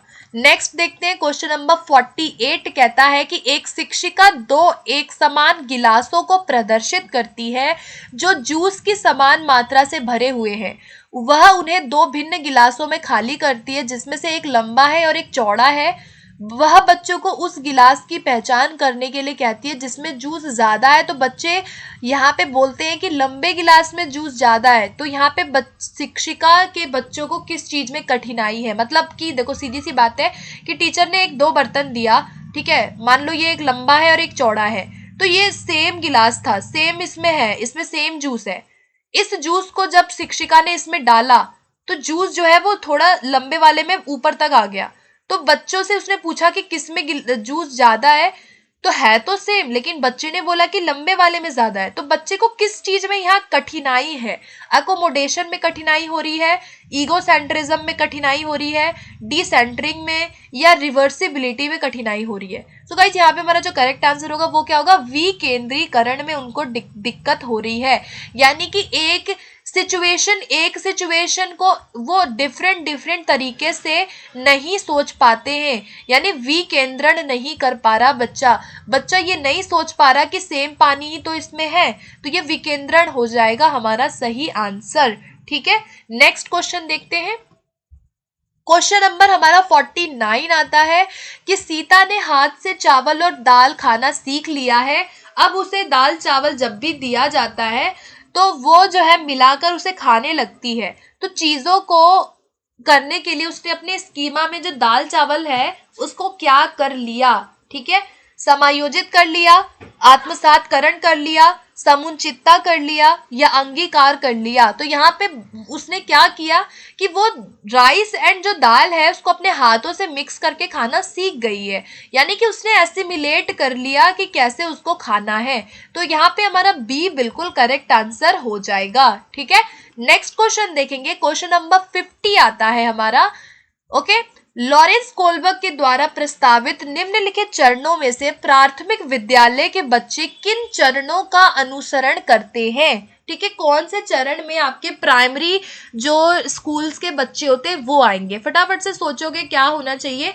आज्ञा पालन दंड होगा, व्यक्तिकता और विनिमय होगा, अच्छे अंत व्यक्तिक संबंध, या सामाजिक अनुबंध और व्यक्तिक अधिकार होगा। तो कौन सा यहाँ पे आपको कोड जो है वो राइट है लग रहा है? तो देखो यहाँ पे प्राथमिक विद्यालय की बात हो रही है, यानी कि अभी शुरुआत की अवस्था है बेसिकली। तो यहाँ पे आपका पनिशमेंट एंड ओबीडियंस वाला और इंडिविजुअलिज्म और जो आपका एक्सचेंज है, यानी कि A and B will be right answer. तो यहाँ पे आपका बी एंड ए जो दिया हुआ है, ऑप्शन सी बिल्कुल सही आंसर इस क्वेश्चन के लिए हो जाएगा। ये जो अवस्था है और जो ये अवस्था है, ये दोनों ही आपके प्राइमरी लेवल पे आ जाएगा, और ये जो लेवल है ये प्राइमरी के बाद आ सकता है। ठीक है, नेक्स्ट क्वेश्चन देखते हैं, क्वेश्चन नंबर 51। ओके, सुनाओ। क्वेश्चन नंबर 51 आता है कि एक बच्चा जब अपने अनुसार दुनिया को देखता है और दूसरों के नजरिए की सराहना करने में सक्षम नहीं होता, तो इसे हम क्या कहते हैं? बहुत ही अच्छा क्वेश्चन, बहुत ही इंपॉर्टेंट क्वेश्चन है कि बच्चा दुनिया को सिर्फ अपने ही तरीके से सोचता है, अपने ही पॉइंट ऑफ व्यू से सोचता है, वो दूसरों के पर्सपेक्टिव को नहीं सोच पाता, तो इसे हम क्या कहेंगे? तो इसे हम क्या कहेंगे गाइज? इसे हम ईगोसेंट्रिज्म कहेंगे। Option number B will be right answer. ठीक है, अब देखो दो चार ऑप्शन जो है इसमें से ये मैं आपको बिल्कुल समझाना चाहूंगी। ठीक है, बहुत सारे क्वेश्चंस यहाँ से भी आ जाते हैं। तो देखो, जो जीववाद होता है, एनिमिज्म क्या होता है, ये आपका प्री ऑपरेशनल में होता है। ठीक है, जहाँ पे बच्चा सजीव वस्तु निर्जीव वस्तुओं को भी सजीव समझता है। ये जो है इंट्यूटिव थॉट, ये भी आपका प्री ऑपरेशनल में होता है, जहाँ पे बच्चा लॉजिकली नहीं सोच पाता। और विकेंद्रण कब आ जाता है बच्चे में? कंक्रीट में आता है। तो यहाँ हमारा सही आंसर क्या होगा? ईगोसेंट्रिज्म होगा। ठीक है, नेक्स्ट क्वेश्चन देखते हैं, क्वेश्चन नंबर 52। क्वेश्चन 52 कहता है कि कोलबर्ग के नैतिक विकास के सिद्धांत के अनुसार निम्न अवस्था में लोगों की आशा तथा इच्छाएं पूरी करने के संदर्भ में सही गलत का निर्णय जब एक बच्चा लेता है, तो वो कौन सी अवस्था में आएगा? स्टेज 1, स्टेज 2, स्टेज 3 या स्टेज 4? यानी कि क्या बोल रहा है, ध्यान से समझना। दूसरे लोगों की आशा और इच्छा को पूरा करना चाहता है, यानी कि इंटरपर्सनल ओरिएंटेशन, इंटरपर्सनल यहाँ पर आ जाएगा बच्चे के अंदर। तो यहाँ पे स्टेज 3 यहाँ पे हमारा सही आंसर होगा। यहाँ पे जो अवस्था है वो गुड बॉय गुड गर्ल की अवस्था है, जहाँ पे बच्चा दूसरे लोगों की आशा और इच्छाओं की पूर्ति करने के लिए, दूसरों की नजरों में अच्छा बनने के लिए ऐसा कार्य करता है जिससे कि दूसरे खुश हो जाएं। ठीक है, तो यहाँ पे सी हमारा करेक्ट आंसर होगा। अगला क्वेश्चन देखते हैं, क्वेश्चन नंबर 53 आता है कि एरिक्सन के मनोसामाजिक विकास सिद्धांत की 8वीं अवस्था के सकारात्मक समाधान से किस मनोसामाजिक शक्ति का विकास होता है? Very very important question. यानी कि जो 8वीं अवस्था है एरिक्सन की, 8वीं जो स्टेज होती है, जिसे हम क्या कहते हैं भाई? जिसे हम कहते हैं आपका इंटीग्रिटी वर्सेस डिसअपेयर। उसमें क्या कौन सी वर्च्यू होती है? होप होती है, फिडिलिटी होती है, विजडम होता है, या पर्पस होता है? तो आई होप कि आपने अभी तक गेस कर लिया होगा। यहाँ पे हमारा करेक्ट आंसर क्या होगा गाइस? विजडम। ये जो विजडम है, ये आखिरी अवस्था जो होती है ना, इंटीग्रेटिव वर्सेस डिसअपेयर, 8वीं जो स्टेज होती है, उसमें ये शक्ति डेवलप होती है। ठीक है, होप जो है ये आपकी ट्रस्ट वर्सेस मिसट्रस्ट में आती है, फिडिलिटी हमारी किशोर अवस्था में आती है, पर्पस हमारा लेटर चाइल्डहुड में आता है। ठीक है, तो यहाँ पे सी आंसर बिल्कुल सही हो जाएगा। नेक्स्ट क्वेश्चन देखते हैं, क्वेश्चन नंबर 54 आता है कि पियाजे के संज्ञानात्मक विकास के सिद्धांत की मूर्त संक्रियात्मक अवस्था निम्न योग्यता द्वारा लक्षित नहीं होती है। नॉट वाला क्वेश्चन बहुत ही ज्यादा आपको ध्यान से बताना है। ठीक है, यानी कि आपका जो मूर्त है यानी कंक्रीट ऑपरेशनल स्टेज है, उसमें क्या नहीं होगा? रिवर्सिबिलिटी ऑफ थॉट्स नहीं होता है, तो ये तो बिल्कुल होता है, हमारी रिवर्सिबिलिटी आ जाती है ना कंक्रीट में। मेंटल कॉन्फ्लिक्ट होगा, कंजर्वेशन भी आ जाता है, सीरियल ऑर्डरिंग लगाना, पार्ट टू होल कंसेप्ट भी आ जाता है, तो हमारा यहाँ पे बी वाला बिल्कुल करेक्ट हो जाएगा। मेंटली हमारे मानसिक द्वंद्व नहीं होते हैं, ठीक है, तो बी यहाँ पर बिल्कुल सही जवाब होगा। अगला प्रश्न देखते हैं। क्वेश्चन नंबर 55 आता है कि अगर एक बच्चा विद्यालय में अच्छा करने में सक्षम नहीं हो पाता तो इसमें से उसे कौन सी समस्या होगी। पहला है कि उसे इंफीरियोरिटी हो जाएगी, हीनता का विकास होगा, सेल्फ आइडेंटिटी उसकी पुअर हो जाएगी, मिसट्रस्ट हो जाएगा, या फिर उसे गिल्ट हो जाएगा, अपराध बोध हो जाएगा। तो आपने अगर एरिक्सन की थ्योरी पढ़ी है अच्छे से तो आप इजीली इसको कर लोगे। विद्यालय की बात हो रही है जहां पे क्या आता है भाई, इंडस्ट्री वर्सेस इंफीरियोरिटी स्टेज होती है ये वाली, लेटर चाइल्डहुड यानी 6 से 12 वाली अवस्था है जहां पे बच्चा इंडस्ट्री वर्सेस इंफीरियोरिटी स्टेज में होता है। तो अगर वो अच्छा नहीं कर पाता है तो उसके अंदर इंफीरियोरिटी होगी, तो यहाँ पे हमारा ए आंसर बिल्कुल सही इसका जवाब हो जाएगा। उसके अंदर इंफीरियोरिटी आ जाएगी अगर वो नहीं कर पाएगा तो, ठीक है। अगला क्वेश्चन देखते हैं। क्वेश्चन नंबर 56 आता है, 3 mountain task was used by Piaget to study dash in children, यानी कि 3 पर्वतमालाओं का कार्य जो परीक्षण प्याजे ने किया था वो किस चीज के लिए किया था, ठीक है, किसके अध्ययन के लिए किया था, सेंट्रेशन के लिए किया था, कंजर्वेशन के लिए किया था, ईगोसेंट्रिज्म के लिए किया था, या रिवर्सिबिलिटी के लिए किया था। तो यहाँ पे ईगोसेंट्रिज्म को जानने के लिए प्याजे ने एक एक्सपेरिमेंट किया था, उस एक्सपेरिमेंट का नाम आपको याद रखना है, 3 माउंटेन्स टास्क उसको हम कहते हैं, जहां पे प्याजे ये जानना चाहते थे कि बच्चा सेंट्रिक कितना होता है, कब होता है, कौन सी अवस्था में होता है, ये चीजें। तो यहाँ पे सी बिल्कुल सही आंसर हमारा हो जाएगा। चलिए अगला प्रश्न देखते हैं। Question number 57। अब आपको यहाँ पे मैच करना है, ठीक है, तो हम लोग डायरेक्टली इसको मैच कर लेते हैं, ठीक है। स्व केंद्रित बच्चा कहाँ होता है भाई, प्री ऑपरेशनल में, ठीक है। ईगोसेंट्रिक थॉट उसके अंदर कब आता है, पूर्व क्रियात्मक में। वस्तु स्थिरता संवेदी में आती है। अमूर्त आपका औपचारिक में आएगा और धारण आपका मूर्त में आएगा। यानी कि आपका एस का 4 देख लो कहां पर है, तो एस का 4 सिर्फ इसी में है, बी वाले में, तो हमारा बी आंसर बिल्कुल करेक्ट हो गया यहाँ पे, ठीक है। पी का आपका 3rd हो जाएगा, क्यों, वस्तु स्थिरता आपकी संवेदी में आती है, अमूर्त तर्क आपका औपचारिक में आता है, और धारण यानी कि रिवर्सिबिलिटी और कंजर्वेशन जो है हमारा कंक्रीट में आता है। तो गाइज आपको क्या याद रखना है, ये चारों जो नेम है ना ये आप बिल्कुल अच्छे से याद रखना। अगर किसी को इसमें कोई कंफ्यूजन है तो आप कमेंट सेक्शन में जरूर पूछो, ठीक है। तो यहाँ पे हमारा बी बिल्कुल करेक्ट आंसर होगा इसका। नेक्स्ट देखते हैं अगला प्रश्न। 58 क्वेश्चन कहता है कि प्याजे द्वारा चिन्हित पूर्व क्रियात्मक अवस्था भारतीय संदर्भ में शिक्षा के किस स्तर से संबंधित है।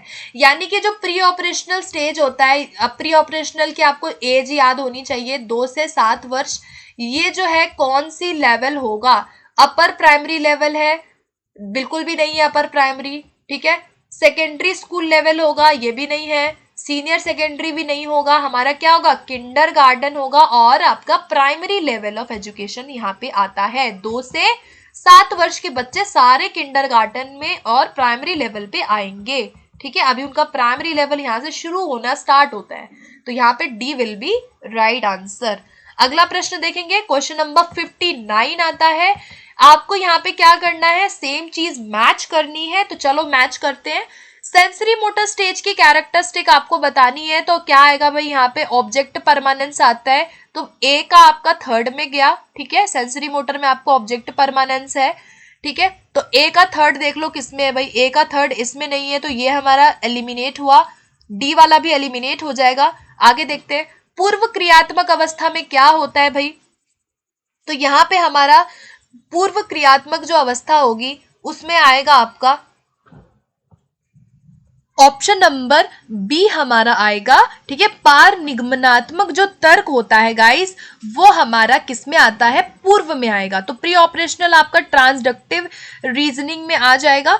उसके बाद हमारा सी वाला आएगा फर्स्ट वाले में, औपचारिक अमूर्तता, अमूर्त सोचना हमारा औपचारिक में आता है, और मूर्त का हमारा प्रत्यवन में आएगा। तो हमारा इस तरह से कौन सा करेक्ट होगा गाइस, ये सी वाला हमारा बिल्कुल सही जवाब हो जाएगा, ठीक है। तो यहाँ सी विल बी राइट आंसर। चलिए अगला प्रश्न देखते हैं। 60 क्वेश्चन आता है कि निम्नलिखित में से किस मनोवैज्ञानिक को वृद्धि एवं विकास के अंतर्गत संज्ञानात्मक पक्ष पर बल देने का श्रेय दिया जा सकता है। यानी कि आपका कॉग्निटिव एस्पेक्ट पे किसने बल दिया, एरिक्सन ने, ब्रूनर ने, ऑसुबेल ने या पियाजे ने। तो आपको पता है कॉग्निटिव डेवलपमेंट थ्योरी भी पियाजे ने ही दी थी, तो सबसे ज्यादा बल जो है वो पियाजे ने ही दिया था। यहाँ पे हमारा ऑप्शन नंबर डी बिल्कुल सही आंसर इस क्वेश्चन का हो जाएगा। ओके, अगला क्वेश्चन देखते हैं। क्वेश्चन नंबर 61 आता है कि अवधारणा निर्माण का सर्वोच्च स्तर कौन सा है। Which is the highest level of concept formation, formal level, sensory level, concrete level या नन ऑफ दीज। तो यहाँ पे हमारा सबसे हाईएस्ट लेवल बोला गया है, हमारे कंसेप्ट जहां पे बन जाते हैं तो वो फॉर्मल ऑपरेशनल स्टेज में बनते हैं। औपचारिक स्तर यहाँ पे हमारा करेक्ट आंसर हो जाएगा। ठीक है, चलिए अगला क्वेश्चन आता है। क्वेश्चन नंबर आपका 63 आता है, ध्यान से इसको भी मिलान करना है। ठीक है, सेंसरी मोटर का मिलान करना है। तो सेंसरी मोटर हमारा ऑब्जेक्ट परमानेंस में गया, ए का थर्ड, तो यहाँ पर ए का थर्ड किसमें है भाई, तो ए का थर्ड सिर्फ और सिर्फ बी ऑप्शन में है। ठीक है, तो हमारा आंसर हमें मिल चुका है, ए का थर्ड हमारा सिर्फ और सिर्फ बी वाले में ही है यहाँ पर। ठीक है, तो ए का हमारा थर्ड गया, बी का 4 में जाएगा, यानी कि पूर्व क्रियात्मक का हमारा किस में आएगा, पार निगमनात्मक तर्क में आएगा, ट्रांसडक्टिव रीजनिंग में आएगा हमारा प्री ऑपरेशनल। उसके बाद कंक्रीट हमारा किस में जाएगा, फर्स्ट वाले में जाएगा, और डी वाला किस में जाएगा, हमारा सेकंड में जाएगा। ठीक है गाइस, तो थोड़ा सा इसको पॉज वीडियो को करके आप देख सकते हो बाद में भी। ठीक है, अगर आपको इसको ध्यान से नोट करना है, चारों जो अवस्थाएं हैं उनकी जो विशेषताएं हैं, ये सारी विशेषताएं याद रखनी है, कौन सी विशेषता कब होती है। ठीक है, तो इसको दोबारा से एक बार डिस्कस कर लेते हैं। देखो, संवेदी प्रेरक जो होता है वहां पे बच्चे के अंदर वस्तु स्थायित्व आ जाता है, तो ए का थर्ड में गया। ठीक है, ये वाला आपका थर्ड वाले में आ गया। पूर्व क्रियात्मक में बच्चा पार निगमनात्मक तर्क करता है, यानी कि निगमन नहीं कर पाता है। मूर्त में बच्चा प्रत्यावन को समझने लगता है, रिवर्सिबिलिटी आ जाती है। अमूर्त में बच्चा परिकल्पना लगाने लगता है, हाइपोथेटिकल हाइपोथेसिस लगाने लगता है सबसे लास्ट वाली अवस्था में। ठीक है, ये फिफ्थ वाला कुछ भी नहीं है, आपसे जानबूझ के ये ऑप्शन एक्स्ट्रा दिया हुआ है यहाँ पे। तो हमारा यहाँ बी वाला बिल्कुल सही जवाब हो जाएगा। ठीक है, क्वेश्चन नंबर 64 पे आते हैं। 64 क्वेश्चन वेरी वेरी इजी है। आपको क्या करना है, यहाँ पे क्रम से लगाना है। पियाजे का जो सिद्धांत था उसको हमें सही क्रम से चयन करना है। तो पियाजे के सिद्धांत में कौन कौन से क्रम होते हैं सभी को पता होना ही चाहिए। ठीक है, सबसे पहले संवेदी गामक होता है, तो ये भी नहीं है, यहाँ पे औपचारिक पहले आ गया, यहाँ पे आपका संवेदी है, यहाँ पे पूर्व है। ठीक है, संवेदी गामक के बाद तर्क बुद्धि क्रियात्मक आएगा, बिल्कुल भी नहीं आएगा, तो डी वाला हमारा करेक्ट हो गया। संवेदी गामक अवस्था होती है, फिर हमारी पूर्व संक्रियात्मक अवस्था होती है, फिर हमारी तर्क बुद्धि संक्रियात्मकता होती है, यानी कि जिसको हम कंक्रीट ऑपरेशनल स्टेज कहते हैं, और लास्ट वाली हमारी औपचारिक संक्रियात्मक अवस्था होती है। तो चारों ही जो पियाजे की जो अवस्थाएं हैं उनके आपको क्रम याद रखने हैं, उनका एज याद रखना है और उनकी कैरेक्टरिस्टिक्स भी याद रखनी है। तो यहाँ पे डी वाला बिल्कुल सही आंसर हो जाएगा। चलिए क्वेश्चन नंबर 65 पे आते हैं। अभी ये हमारा क्वेश्चन नंबर आई थिंक 65 है। पियाजे के अनुसार संज्ञानात्मक विकास की तीसरी अवस्था कौन सी है। अब आपको बताना है थर्ड वाली स्टेज कौन सी है, तो हमने बार बार इसको डिस्कस किया है। मूर्त संक्रियात्मक हमारी थर्ड वाली स्टेज आ जाएगी, जिसे हम कंक्रीट ऑपरेशनल स्टेज कहेंगे। ठीक है, ये हमारी तीसरी अवस्था हो जाएगी। अगला प्रश्न देखते हैं। क्वेश्चन नंबर 66 कहता है कि निम्नलिखित में से भाषा और विचार के बारे में पियाजे और वाइगोत्स्की के दृष्टिकोण का सही वर्णन कौन सा कथन करता है। वेरी वेरी इंपॉर्टेंट क्वेश्चन है गाइस, इसको नोट कर लेना बहुत अच्छे से। ठीक है, पियाजे और वाइगोत्स्की के सिद्धांत का दृष्टिकोण का सही वर्णन कौन सा वाला ऑप्शन करता है। ठीक है, फटाफट से देखेंगे कि वाइगोत्स्की के अनुसार पहले विचार जन्म लेता है और पियाजे के अनुसार भाषा का विचार पर प्रभाव पड़ता है। तो देखो, पियाजे ने भाषा को इंपॉर्टेंस इतनी नहीं दी थी, ये वाला नहीं होगा। पियाजे के अनुसार पहले विचार जन्म लेता है, वाइगोत्स्की के अनुसार भाषा का विचार पर भारी प्रभाव पड़ता है। ठीक है, बी वाला। दोनों मानते हैं कि बच्चे की भाषा से विचार जन्म लेते हैं, नहीं, दोनों नहीं मानते हैं। दोनों भाषा को बच्चे के विचारों से जन्म लेती हुई मानते हैं, ये भी नहीं मानते, क्योंकि दोनों डिफरेंट मानते हैं। तो पियाजे कहते हैं कि पहले विचार आता है, बाद में भाषा होती है, और वाइगोत्स्की कहते हैं कि भाषा पहले है, भाषा का प्रभाव पहले पड़ता है, उसके बाद विचार है। तो यहाँ पे बी वाला हमारा बिल्कुल सही इस क्वेश्चन का जवाब हो जाएगा। ठीक है, चलिए क्वेश्चन नंबर 67 पे आते हैं। लॉरेंस कोलबर्ग के नैतिक तर्क की सिद्धांत की अनेक बातों के लिए आलोचना की जाती है, तो निम्न आलोचना के संदर्भ में इनमें से कौन सा कथन जो है वो आपको सही लग रहा है? तो आपको क्या बता रहा है यहाँ पे, उनका सही वाला क्रिटिसिज्म क्या है? फर्स्ट है कि कोलबर्ग ने नैतिक तर्क के प्रत्येक सोपान के लिए विशेष उत्तर नहीं दिया है। अपनी सैद्धांतिक रूपरेखा पर पहुंचने के लिए कोलबर्ग ने पियाजे के सिद्धांतों को दोहराया है। कोलबर्ग का सिद्धांत बच्चों के प्रत्युत्तरों पर ध्यान केंद्रित नहीं करता, या कोलबर्ग ने अपने अध्ययन को मूलतः पुरुषों के नमूनों पर आधारित रखा है। तो याद रखना यहाँ पर डी वाला हमारा बिल्कुल करेक्ट होगा। जो भी उन्होंने सैंपल्स लिए थे, जो भी उन्होंने जो भी उन्होंने इंटरव्यू लिया था, वो एक ही कल्चर पे बायस जो के लिया था, एक ही संस्कृति के लोगों का लिया था, और उनके जो भी इंटरव्यू लिया था उसमें सिर्फ और सिर्फ लड़के ही थे, सिर्फ पुरुष थे, महिलाएं थी ही नहीं। इन्होंने महिलाओं का कोई जिक्र नहीं किया। ठीक है, तो यहाँ पे डी वाला हमारा बिल्कुल सही आंसर हो जाएगा।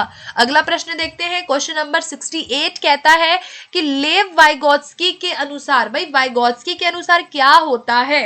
ठीक है, वाइगोत्स्की के अनुसार क्या है कि वयस्क और साथियों से अन्योन क्रिया करने का भाषा के विकास में कोई प्रभाव नहीं पड़ता। तो ये तो रॉन्ग हो गया, कोई प्रभाव नहीं पड़ता।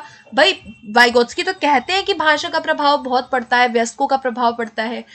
भाषिक विकास मानव चिंतन के स्वभाव को बदल देता है। ओके, अगला देखते हैं, भाषिक विकास में संस्कृति की भूमिका बहुत कम होती है। ये तो बिल्कुल नहीं है, वाइगोत्स्की ऐसा बिल्कुल नहीं कहते। बच्चे भाषा अर्जन युक्ति से भाषा सीखते हैं, ये तो चॉम्स्की कहते हैं, वाइगोत्स्की नहीं कहते।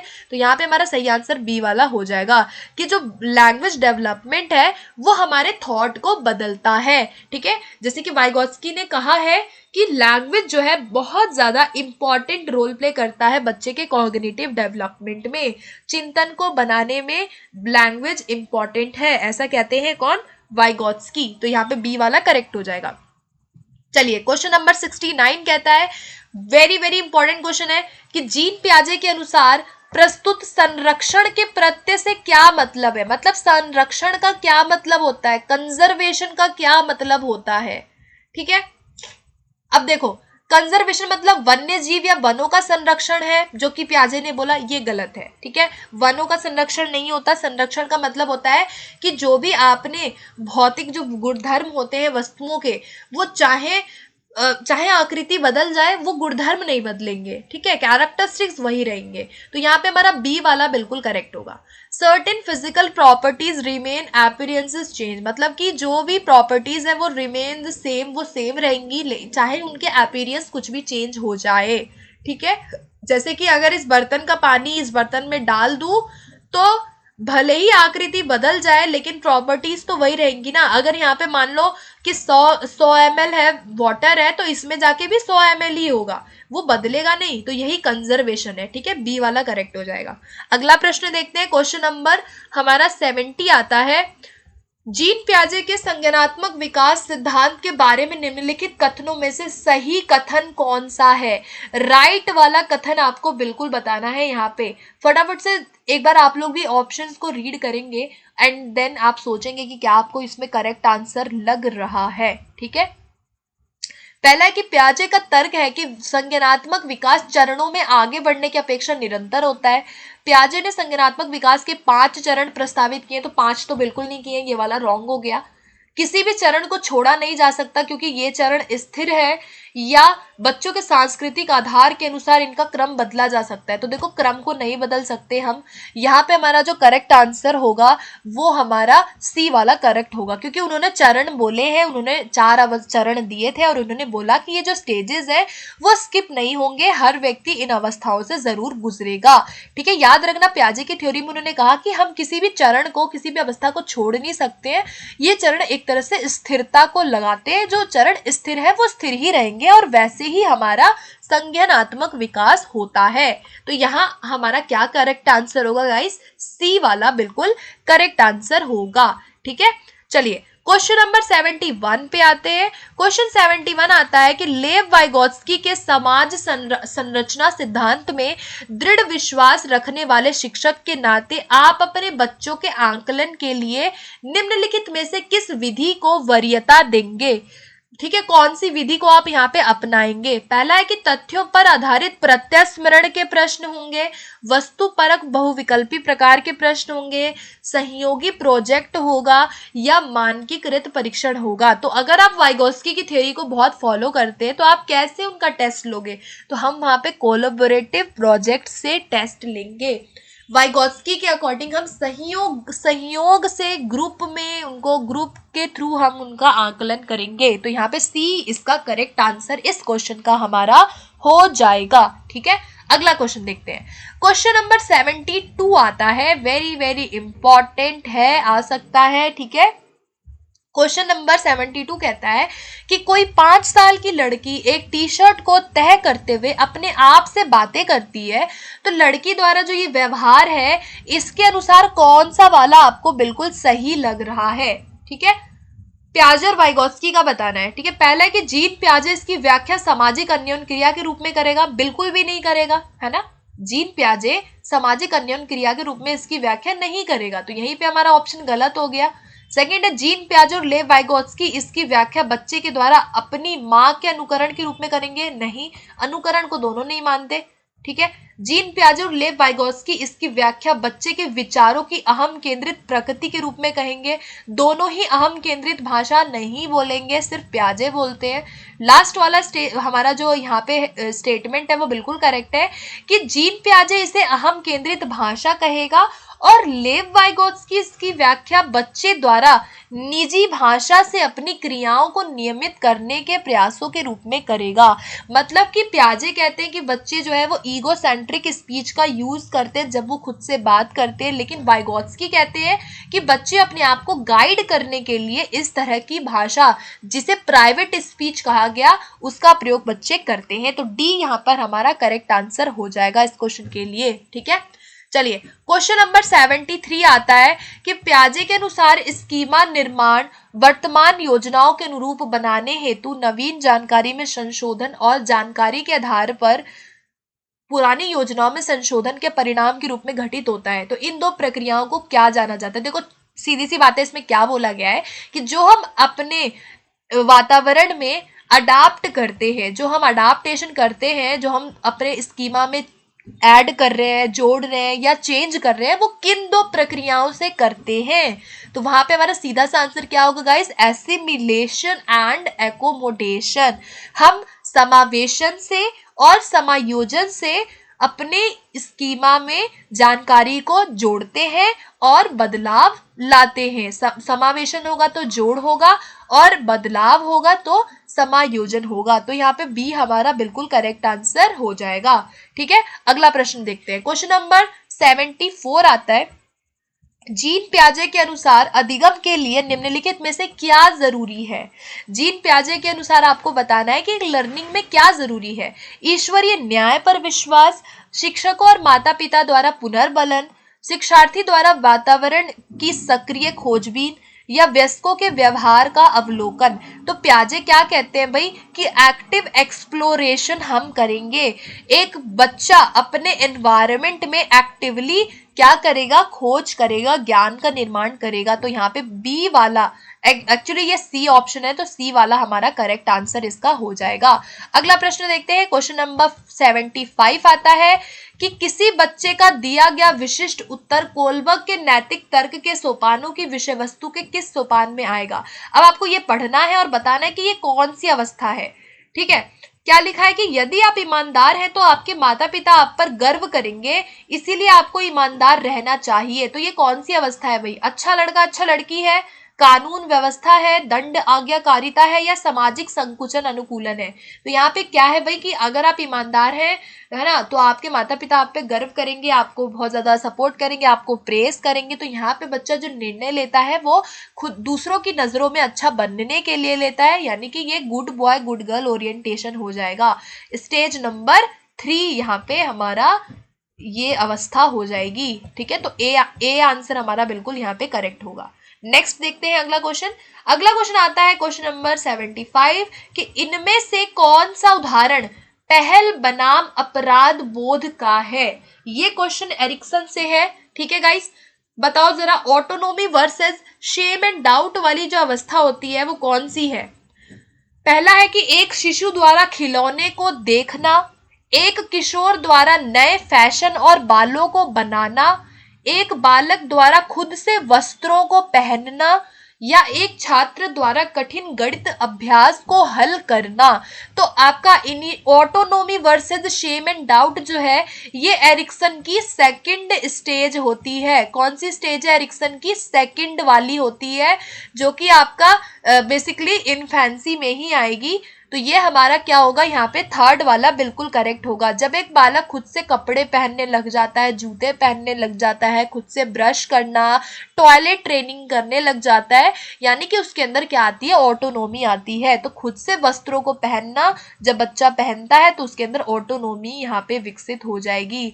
तो ये हमारा सी वाला बिल्कुल सही आंसर इसका हो जाएगा। ठीक है, अगला क्वेश्चन देखते हैं। क्वेश्चन नंबर 76 देखते हैं। वास्तविक विकासात्मक स्तर व संभाव्य विकासात्मक स्तर में अंतर, बालक के सभी कार्य करने में व वयस्क परामर्श योग्य पीयर ग्रुप में कार्य करने के बीच का अंतर या जोन जाना जाता है। अब आपसे क्या पूछा है कि ऐसा एक स्तर जो विकासात्मक स्तर है, यानी कि जो बच्चे को आता है ये विकासात्मक स्तर हो गया, और ये संभाव्य स्तर है जहां पे बच्चा पहुंच सकता है, इसके बीच का क्या पूछ रहा है? अंतर पूछ रहा है, जोन पूछ रहा है। तो ये हमारा क्या होगा गाइस? Proximal development. ठीक है, समीपस्थ विकास का क्षेत्र हमारा करेक्ट आंसर यहाँ पे होगा। नेक्स्ट क्वेश्चन देखते हैं। क्वेश्चन नंबर 77 आता है कि छात्रों में नैतिक मूल्यों को प्रभावी रूप से विकास किया जा सकता है यदि अध्यापक क्या करे?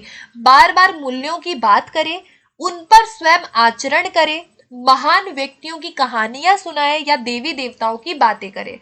तो एक अध्यापक अगर खुद से ही उन पे आचरण करेगा या खुद से ही प्रैक्टिस करेगा तो उनके अंदर मॉरल वैल्यूज ज्यादा डेवलप होंगी। तो यहाँ पे बी वाला हमारा सही आंसर इस क्वेश्चन के लिए हो जाएगा। ठीक है, अगला प्रश्न देखते हैं। क्वेश्चन नंबर 78 क्वेश्चन है कि पियाजे के अनुसार संरक्षण की कमी किस अवस्था में आता है, यानी कि लैकिंग ऑफ कंजर्वेशन की कमी पूछा जा रहा है। ध्यान से बताना है आंसर। ठीक है, तो यहाँ पे कंजर्वेशन की कमी कब आती है बच्चे में? प्री ऑपरेशनल स्टेज में आती है। अगर आपसे पूछेगा कंजर्वेशन कब होता है, वो आपका कंक्रीट में होगा। अगर कमी पूछेगा तो प्री ऑपरेशनल लगाओगे। संरक्षण की शक्ति का अभाव पाया जाता है पूर्व संक्रियात्मक अवस्था में। ठीक है, अगर आपसे पूछेगा संरक्षण कब आ जाता है तो वो आता है मूर्त में। ठीक है, चलिए नेक्स्ट क्वेश्चन आता है 79 क्वेश्चन। पियाजे के अनुसार परिकाल्पनिक निगमन तर्कणा किस अवस्था के अंतर्गत आता है, यानी कि हाइपोथेटिक डिडक्टिव रीजनिंग कब आता है बच्चे में? अकॉर्डिंग टू पियाजे बताना है। तो ये हमारा कब आता है?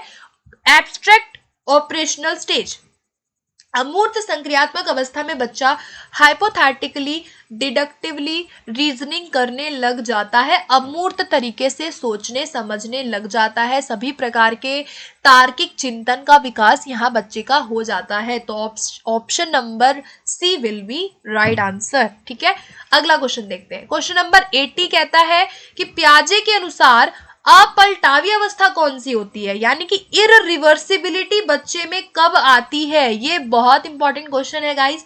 इररिवर्सिबिलिटी यानी कि बच्चा जहां पलट करके सोच नहीं पाता, ये हमारा कब होता है? पूर्व संक्रियात्मक में होता है। अगर आपसे अपलटावी पूछेगा तो पूर्व लगाओगे। अगर आपसे रिवर्सिबिलिटी पूछेगा, यानी कि ये इर हटा करके अगर सिर्फ आपसे रिवर्सिबिलिटी पूछा जाए तो आप क्या लगाएंगे भाई? कंक्रीट लगाएंगे। कंक्रीट में रिवर्सिबिलिटी आ जाती है, पलटावी आ जाता है।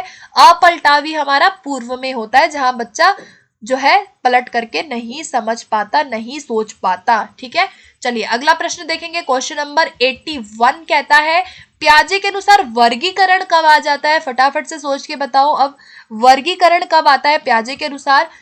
तो वर्गीकरण कब करने लगता है, चीजों को क्लासिफाई कब करने लगता है? वो करने लगता है मूर्त संक्रियात्मक में, यानी कि कंक्रीट ऑपरेशनल स्टेज में बच्चा चीजों को क्लासिफिकेशन वर्गीकृत करने लगता है अच्छे से। ठीक है, तो सीरीज से लगाना, वर्गीकरण करना, संरक्षण की क्षमता, लंबाई चौड़ाई, ये सब का गुण उसका यहाँ पे आ जाता है हर तरह का। ठीक है, चलिए अगला प्रश्न देखेंगे। क्वेश्चन नंबर 82 आता है कि एक अच्छा लड़का अच्छी लड़की की ओर उन्मुख होना कौन सी लेवल में आता है? आपको good boy good girl orientation level बताना है कोलबर्ग का। ठीक है, प्री कन्वेंशनल मोरालिटी होगा, कन्वेंशनल होगा, पोस्ट कन्वेंशनल होगा, या ए और सी दोनों ठीक है।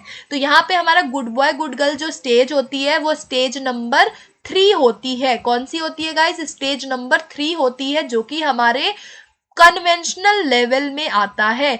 तो यहाँ पे लोक संगत नैतिकता हमारा करेक्ट आंसर बी हो जाएगा। ठीक है, अगला प्रश्न देखते हैं। क्वेश्चन नंबर 83 आता है कि वातावरण के साथ प्रत्यक्ष अंतःक्रिया से स्कीम का निर्माण क्या होता है? तो जब भी आपने वातावरण से जो है प्रत्यक्ष अंतःक्रिया से स्कीम का निर्माण कर लिया, उसे हम क्या कहेंगे? उसे हम अडाप्टेशन कहेंगे। ठीक है, जब आपने स्कीम्स बना रहे हो तो हम अनुकूलन कर रहे हैं, और ये अडाप्टेशन हम दो तरीके से करते हैं। एक होता है एसिमिलेशन, एक होता है हमारा एकोमोडेशन। ठीक है, तो वातावरण के साथ प्रत्यक्ष अंतःक्रिया के द्वारा जब आप अपनी स्कीम का निर्माण करते हैं उसे हम क्या कहते हैं? अनुकूलन कहते हैं। अनुकूलन दो प्रकार से होता है, एक होता है आपका आत्मसातकरण, एक होता है आपका समायोजन। ठीक है, अगला प्रश्न देखते हैं। 84 क्वेश्चन कहता है कि वह फेज जहां पर बच्चा उपयुक्त सहायता एवं सहयोग दिए जाने पर किसी कार्य में दक्षता प्राप्त कर सकता है, तो उस क्षेत्र को, उस फेज को हम क्या कहेंगे? जोन ऑफ मास्टरी कहेंगे, हम उसको जोन ऑफ प्रॉक्सिमल डेवलपमेंट कहेंगे, हम उसको जोन ऑफ लर्निंग कहेंगे, या जोन ऑफ, या all of, none of the above कहेंगे। तो यहाँ पर हमारा करेक्ट आंसर क्या होगा गाइज? हमारा जोन ऑफ प्रॉक्सिमल डेवलपमेंट कहेंगे। ठीक है, जब आप सहयोग दिए जाने पर जब हमने कोई दक्षता प्राप्त कर ली तो उस फेज को, उस क्षेत्र को हम ZPD कहते हैं। नेक्स्ट क्वेश्चन आता है 85 क्वेश्चन कहता है कि जननात्मकता को सही तरीके से परिभाषित किया जा सकता है, यानी कि generativity is best described as, ये आपका एरिक्सन से क्वेश्चन है। ठीक है, उत्तर व्यस्कावस्था में आता है, दूसरों की सहायता करने की इच्छा शक्ति होती है, सामान्य अवलोकन करने की क्षमता होती है, या बोथ ए और बी होगा हमारा करेक्ट आंसर। तो यहाँ पे हमारा जनरेटिविटी जो होती है वो हमारी एरिक्सन की जो 7वीं अवस्था है, 7th स्टेज होती है एरिक्सन की ये, जिसमें हमारा लेटर चाइल्डहुड स्टेज आता है, और जहां पर हम दूसरों की जब हम सहायता करते हैं तो वो होता है। तो हमारा यहाँ पे both A and B will be right answer. Generativity versus stagnation वाली स्टेज होती है, ठीक है, जहां पे हम दूसरों की सहायता करते हैं, हम दूसरों के लिए कुछ अच्छा करना चाहते हैं, और ये उत्तर वयस्कावस्था में आती है। तो यहाँ पे ए और बी 1 और 2 दोनों करेक्ट होगा। ठीक है, अगला देखते हैं। क्वेश्चन नंबर 86 कहता है कि एक 3 साल का बच्चा कहता है कि सूरज क्रोधित है, तो ये किस चीज का उदाहरण है? एनिमिज्म का है, ईगोसेंट्रिज्म का है, क्रिटिसिज्म का है, या इंटुइशन का है? तो यहाँ पे जब बच्चा कह रहा है कि भाई सूरज को गुस्सा आ रहा है, सूरज क्रोधित है, यानी कि वो सूरज को भी जीवित समझ रहा है, यानी जीववाद का गुण है, एनिमिज्म का गुण है, जहां पे बच्चा निर्जीव चीजों को भी सजीव समझने लग जाता है। ओके, अगला प्रश्न देखते हैं। क्वेश्चन नंबर 87 है, निम्नलिखित में से किसने बच्चों में नैतिक विकास का अध्ययन किया? किसने किया भाई? कोलबर्ग ने किया था, पियाजे ने किया, दोनों ने किया या इनमें से किसी ने भी नहीं किया?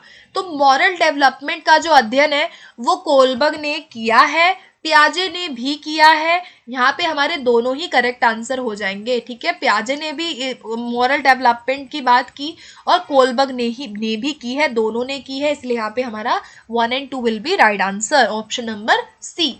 नेक्स्ट क्वेश्चन आता है, क्वेश्चन नंबर 88 कहता है कि बच्चों की सोच अमूर्तता की अपेक्षा मूर्त अनुभवों एवं प्रत्ययों से होती है। यानी कि जब बच्चा मूर्त अनुभवों से सोच रहा है तो वो कौन सी अवस्था होगी? 7 से 12, 12 से अडल्टहुड होगी, 2 से आपका 7 होगा, या 0 से 2 होगा? तो जब बच्चे कंक्रीट सोचते हैं यानी कि कंक्रीट ऑपरेशनल स्टेज हो जाएगा 7 से 12 वर्ष, ठीक है। ए हमारा यहाँ पे करेक्ट आंसर इस क्वेश्चन के लिए हो जाएगा। अगला क्वेश्चन देखते हैं 89 क्वेश्चन कहता है निम्नलिखित में से किस सिद्धांत ने संज्ञानात्मक विकास को सामाजिक मध्यस्थता युक्त प्रक्रिया यानी सोशली मेडिएटेड प्रोसेस के रूप में देखा है?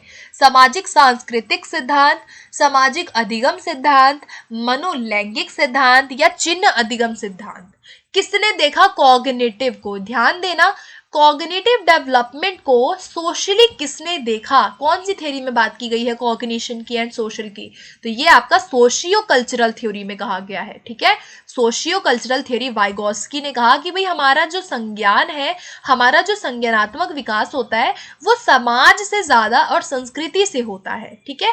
बाकी सामाजिक अधिगम सिद्धांत आपको याद रखना है एल्बर्ट बैंडूरा ने दी, मनोलैंगिक सिद्धांत आपके फ्रायड हो गए साइकोसेक्सुअल, और चिन्ह अधिगम सिद्धांत कौन है? टॉलमेन हो गए, ठीक है। ये तीनों भी याद रखने हैं। अगला क्वेश्चन देखते हैं, क्वेश्चन नंबर 90 हमारा आता है, उसके बाद हम 100 क्वेश्चन कंप्लीट कर लेंगे, ओके गाइस। चलिए नेक्स्ट क्वेश्चन 90 क्वेश्चन कहता है कि जीन पियाजे के अनुसार अनुकूलन डैश द्वारा होता है। मतलब आप अडेप्टेशन कैसे करते हो? तो अडेप्टेशन मैंने बार बार बताया है, अडेप्टेशन में हमारी 2 प्रक्रियाएं होती हैं, एक होता है हमारा एसिमिलेशन एंड सेकंड होता है हमारा एकोमोडेशन। तो जब भी आपसे अनुकूलन पूछेगा, अनुकूलन में हम आत्मसातकरण से करते हैं और हम व्यवस्थापन से यानी कि एकोमोडेशन से करते हैं। इसी इन दोनों की प्रक्रियाओं से हमारे स्कीमा में हम जोड़ करते हैं आत्मसातकरण से और चेंज करते हैं स्कीमा में, और इसी से हम अपने वातावरण में अपने आप को एडजस्ट करना सीखते हैं, ठीक है। अनुकूलित करते हैं हम अपने वातावरण में अपने आप को एडजस्ट करते हैं एसिमिलेट से और एकोमोडेट से, ठीक है। चलिए तो डी यहाँ पे हमारा करेक्ट होगा। ओके 91 क्वेश्चन कहता है कि पियाजे के अनुसार विकास को प्रभावित करने में निम्नलिखित कारकों में से किसकी महत्वपूर्ण भूमिका होती है? किसकी भूमिका सबसे ज्यादा इंपॉर्टेंट माना है पियाजे ने? तो यहाँ पर ऑप्शन नंबर डी के साथ मैं यहाँ जाना चाहूंगी, एक्सपीरियंस विथ फिजिकल वर्ल्ड, यानी कि बच्चे अपने वातावरण विश्व के साथ जो अनुभव लेते हैं, जो वो इंटरैक्शन करते हैं अपने एनवायरनमेंट के साथ, जिससे वो अपना स्कीमा बनाते हैं, इसको पियाजे ने बहुत ज्यादा इंपॉर्टेंट माना था, ठीक है। अनुकरण की बात, पुनर्बलन की बात स्किनर करते हैं और भाषा की बात सबसे ज्यादा वाइगोत्स्की करते हैं, ठीक है। चलिए 92 क्वेश्चन पे आ जाओ फटाफट से। ओके 92 क्वेश्चन कहता है कि पूर्व संक्रियात्मक काल में आने वाली योग्यता कौन सी है? यानी कि प्री ऑपरेशनल पीरियड में कौन सी योग्यता आ जाती है बच्चे के अंदर? पहला है दूसरे के दृष्टिकोण को समझने की योग्यता आ जाती है, अभिकल्पनात्मक चिंतन आता है, अमूर्त चिंतन आ जाता है, या गोल डायरेक्टेड बिहेवियर आ जाता है। तो पूर्व संक्रियात्मक काल में जो संज्ञानात्मक योग्यता आती है वो हमारी डी वाली हो जाएगी, ठीक है। Ability of goal directed behaviour यहाँ बच्चे का हो जाता है। Abstract thinking, hypothetical deductive reasoning, ये जो है हमारा फॉर्मल में आता है, और ये जो फर्स्ट वाला आप देख रहे हो दूसरों का पर्सपेक्टिव समझना, ये हमारे कंक्रीट ऑपरेशनल में आता है, ठीक है। Ability to take others perspective जो है हमारा कंक्रीट में आएगा, hypothetical deductive thinking formal, abstract thinking formal, और गोल डायरेक्टेड हमारा प्री ऑपरेशनल में आता है। तो यहाँ हमारा डी आंसर बिल्कुल सही जवाब हो जाएगा। अगला प्रश्न देखते हैं 93 क्वेश्चन कहता है कि एरिक एरिक्सन के अनुसार विकास किस क्रम में होता है? कौन सी अवस्थाओं में विकास होता है एरिक एरिक्सन के अनुसार? मनोलैंगिक अवस्थाओं में होता है, मनोसामाजिक में होता है, मनोनैतिक में होता है या नैतिक में होता है? तो यहाँ पर आपको जस्ट एरिक्सन की थ्योरी का नाम बताना है। यहाँ पे हमारा करेक्ट आंसर क्या होगा guys? Psychosocial stages of development. ठीक है, यहाँ पे मनोसामाजिक सिद्धांत एरिक्सन ने दिया था। ठीक है, तो यहाँ पे हमारा क्या होगा गाइस? यहाँ पे ऑप्शन नंबर हमारा बी वाला बिल्कुल सही हो जाएगा। ठीक है, अगला प्रश्न देखते हैं। क्वेश्चन नंबर 94 कहता है कि इनमें से कौन से जोड़े का मिलान बिल्कुल ठीक हुआ है? आपको यहाँ करेक्टली मैच करना है सही वाला। ठीक है, तो देखो लॉ एंड ऑर्डर में आपका यहाँ पर जो है क्या होगा? लॉ एंड ऑर्डर में आपका एथिकल प्रिंसिपल आ जाएगा, नहीं होता एथिकल प्रिंसिपल, ये हमारी लास्ट वाली स्टेज में आता है। सोशल कॉन्ट्रैक्ट में हमारे फिजिकल कॉन्सिक्वेंसेस, हमारे परिणाम आ जाएंगे, तो हमारा परिणाम नहीं होता, ये हमारे दंड वाली अवस्था हो जाएगी, तो ये गलत है। पनिशमेंट में हमारे लॉज हो जाएंगे, ये भी नहीं होगा।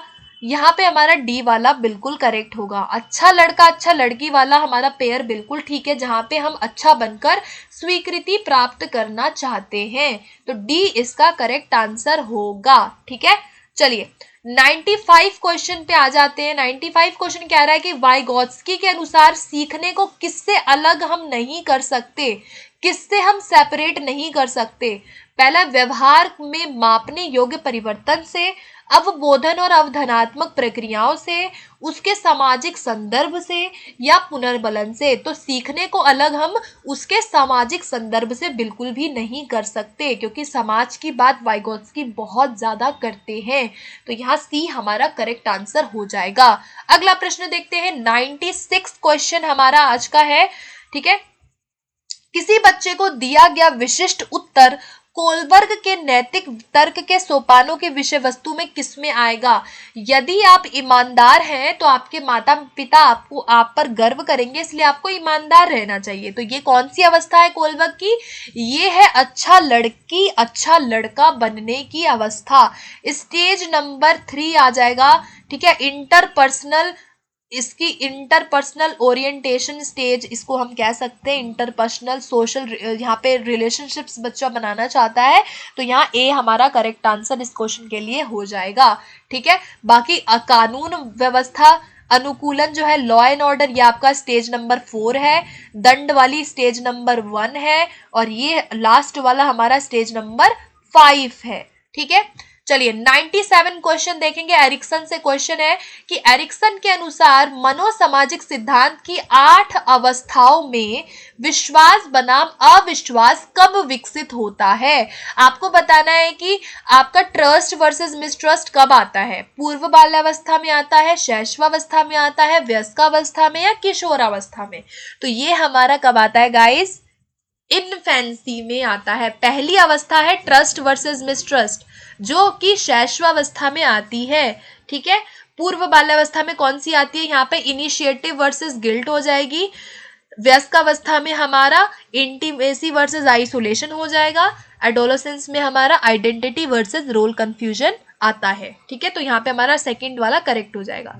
चलिए क्वेश्चन नंबर 98 कहता है कि कोलबर्ग के सिद्धांत के योगदान के रूप में निम्नलिखित में से किसे माना जा सकता है? ठीक है, अब इसमें से बताना है कि निम्नलिखित में से आप किसे मानते हैं। पहला है, उनके सिद्धांत ने संज्ञानात्मक परिपक्वता और नैतिक परिपक्वता के बीच एक सहयोग का समर्थन किया है। इस सिद्धांत में विस्तृत परीक्षण प्रक्रियाएं हैं। यह नैतिक तर्क और कार्यवाही के बीच एक संबंध स्थापित करता है, या उनका विश्वास है कि बच्चे नैतिक दार्शनिक हैं। तो यहाँ पर देखो कोलबर्ग के सिद्धांत का जो योगदान है वो ये है कि उनकी थ्योरी ने कॉग्निटिव मैच्योरिटी एंड जो मॉरल मैच्योरिटी थी उसको बहुत ज्यादा सपोर्ट किया था। इन्होंने कॉग्निटिव की बात की थी। देखो कोलबर्ग कहते थे कि जो हमारे संज्ञानात्मक विकास में, मतलब हमारे जो हम मॉरल डिसीजंस लेते हैं ना, उसमें हमारा संज्ञान बहुत ज़्यादा इम्पॉर्टेंट रोल प्ले करता है। ठीक है, तो संज्ञानात्मक परिपक्वता को बहुत ज़्यादा इम्पॉर्टेंट इन्होंने कोलबर्ग ने नैतिक निर्णय लेने में माना था। तो यहाँ पे ए वाला हमारा करेक्ट आंसर इस क्वेश्चन का हो जाएगा। ठीक है, okay. So now question number 99 हमारा आता है। ठीक है, कोलबर्ग ने नैतिक विकास के सिद्धांत के अनुसार परस्पर स्वरूप अभिमुखता का निर्णय जो है वो किस स्तर पर होता है? परस्पर स्वरूप अभिमुखता का मतलब होता है कि आपका इंटरपर्सनल जो कनेक्शन है वो हमारा परंपरागत पे होता है। परस्पर स्वरूप का मतलब है आपका good boy good girl orientation. Stage number 3 बोल रहा है परस्पर स्वरूप। ठीक है, जो कि हमारा परंपरागत नैतिक स्तर से रिलेटेड हो जाएगा। चलिए, आज का लास्ट क्वेश्चन हमारा आता है। 100 क्वेश्चन हम लोग कर रहे हैं। ठीक है, in Erikson's theory individual done generally focus on developing during adolescence and then during young adulthood। Hindi में क्या कहेंगे मैं समझा देती हूँ। किशोर अवस्था में आपको बताना है कि एरिक्सन की थ्योरी में जो एरिक्सन का सिद्धांत था उसमें एडोलोसेंस यानी जो किशोरावस्था था और जो अडल्टहुड था यानी कि जो प्रारंभिक वयस्कावस्था था, इन दोनों की एक एक अवस्था को आपको बताना है। ठीक है, एडोलोसेंस एंड यंग अडल्टहुड को बताना है। तो एडोलोसेंस में आपका क्या आ जाता है? बेसिक ट्रस्ट आ जाता है क्या? नहीं आता, ये हमारे पहले में आता है तो एडोलोसेंस से रिलेटेड तो नहीं होगा। आइडेंटिटी वर्सेस ट्रस्ट हो जाएगा क्या? तो ट्रस्ट अडल्टहुड में नहीं होता, ये भी हमारा डिलीट हो गया। तो यहाँ पे इंटीमेसी होगा क्या? हमारा यहाँ पे आइडेंटिटी वर्सेस इंटीमेसी होगा। ठीक है, आइडेंटिटी आपका एडोलोसेंस से रिलेटेड है और इंटीमेसी हमारे यंग अडल्टहुड से रिलेटेड है। ठीक है, identity versus role confusion adolescence से रिलेटेड हो गया और इंटीमेसी वर्सेस आइसोलेशन हमारा अडल्टहुड से रिलेटेड हो गया। तो इसके अकॉर्डिंग हमारा करेक्ट ऑप्शन क्या होगा? ऑप्शन नंबर यहाँ पर ए हमारा बिल्कुल सही जवाब हो जाएगा। Okay guys, so I hope कि आपको आज का ये सेशन बहुत अच्छा लगा होगा। टोटल 100 क्वेश्चंस को हमने मैक्सिमम 1.5 घंटे में कवर किया है। ओके गाइस, सो अगर आपको किसी भी क्वेश्चन में एक्स्ट्रा एक्सप्लेनेशन की जरूरत लग रही है, आपको कोई चीज समझ नहीं आ रहा है, तो कमेंट सेक्शन में आप बिल्कुल पूछिए। कमेंट सेक्शन में आप मुझसे क्वेश्चन को पूछिए, मैं जरूर बनाऊंगी उस क्वेश्चन के लिए वीडियो, या मैं आपका जो जितनी भी क्वारीज है उसको सॉल्व करूंगी। इसके अलावा अगर आपको टेलीग्राम ग्रुप से जुड़ना है तो आप टेलीग्राम ग्रुप ज्वाइन कर सकते हैं। लिंक आपको कमेंट सेक्शन में मिल जाएगा या इस वीडियो के डिस्क्रिप्शन बॉक्स में मिल जाएगा। ओके, सो आई होप कि आपने सेशन से काफी सारे क्वेश्चंस, मतलब टोटल 100 ही हमने किए हैं, एंड आई होप कि आपके एग्जाम में यहाँ से बहुत सारे क्वेश्चंस आपको देखने को मिल जाए। Okay, thank you so much guys, thanks for watching, thanks for joining and thanks for your support. जरूर इसको शेयर कीजिएगा इस वीडियो को अपने फ्रेंड्स दोस्तों में। ओके, थैंक यू, फिर मिलते हैं नेक्स्ट वीडियो में।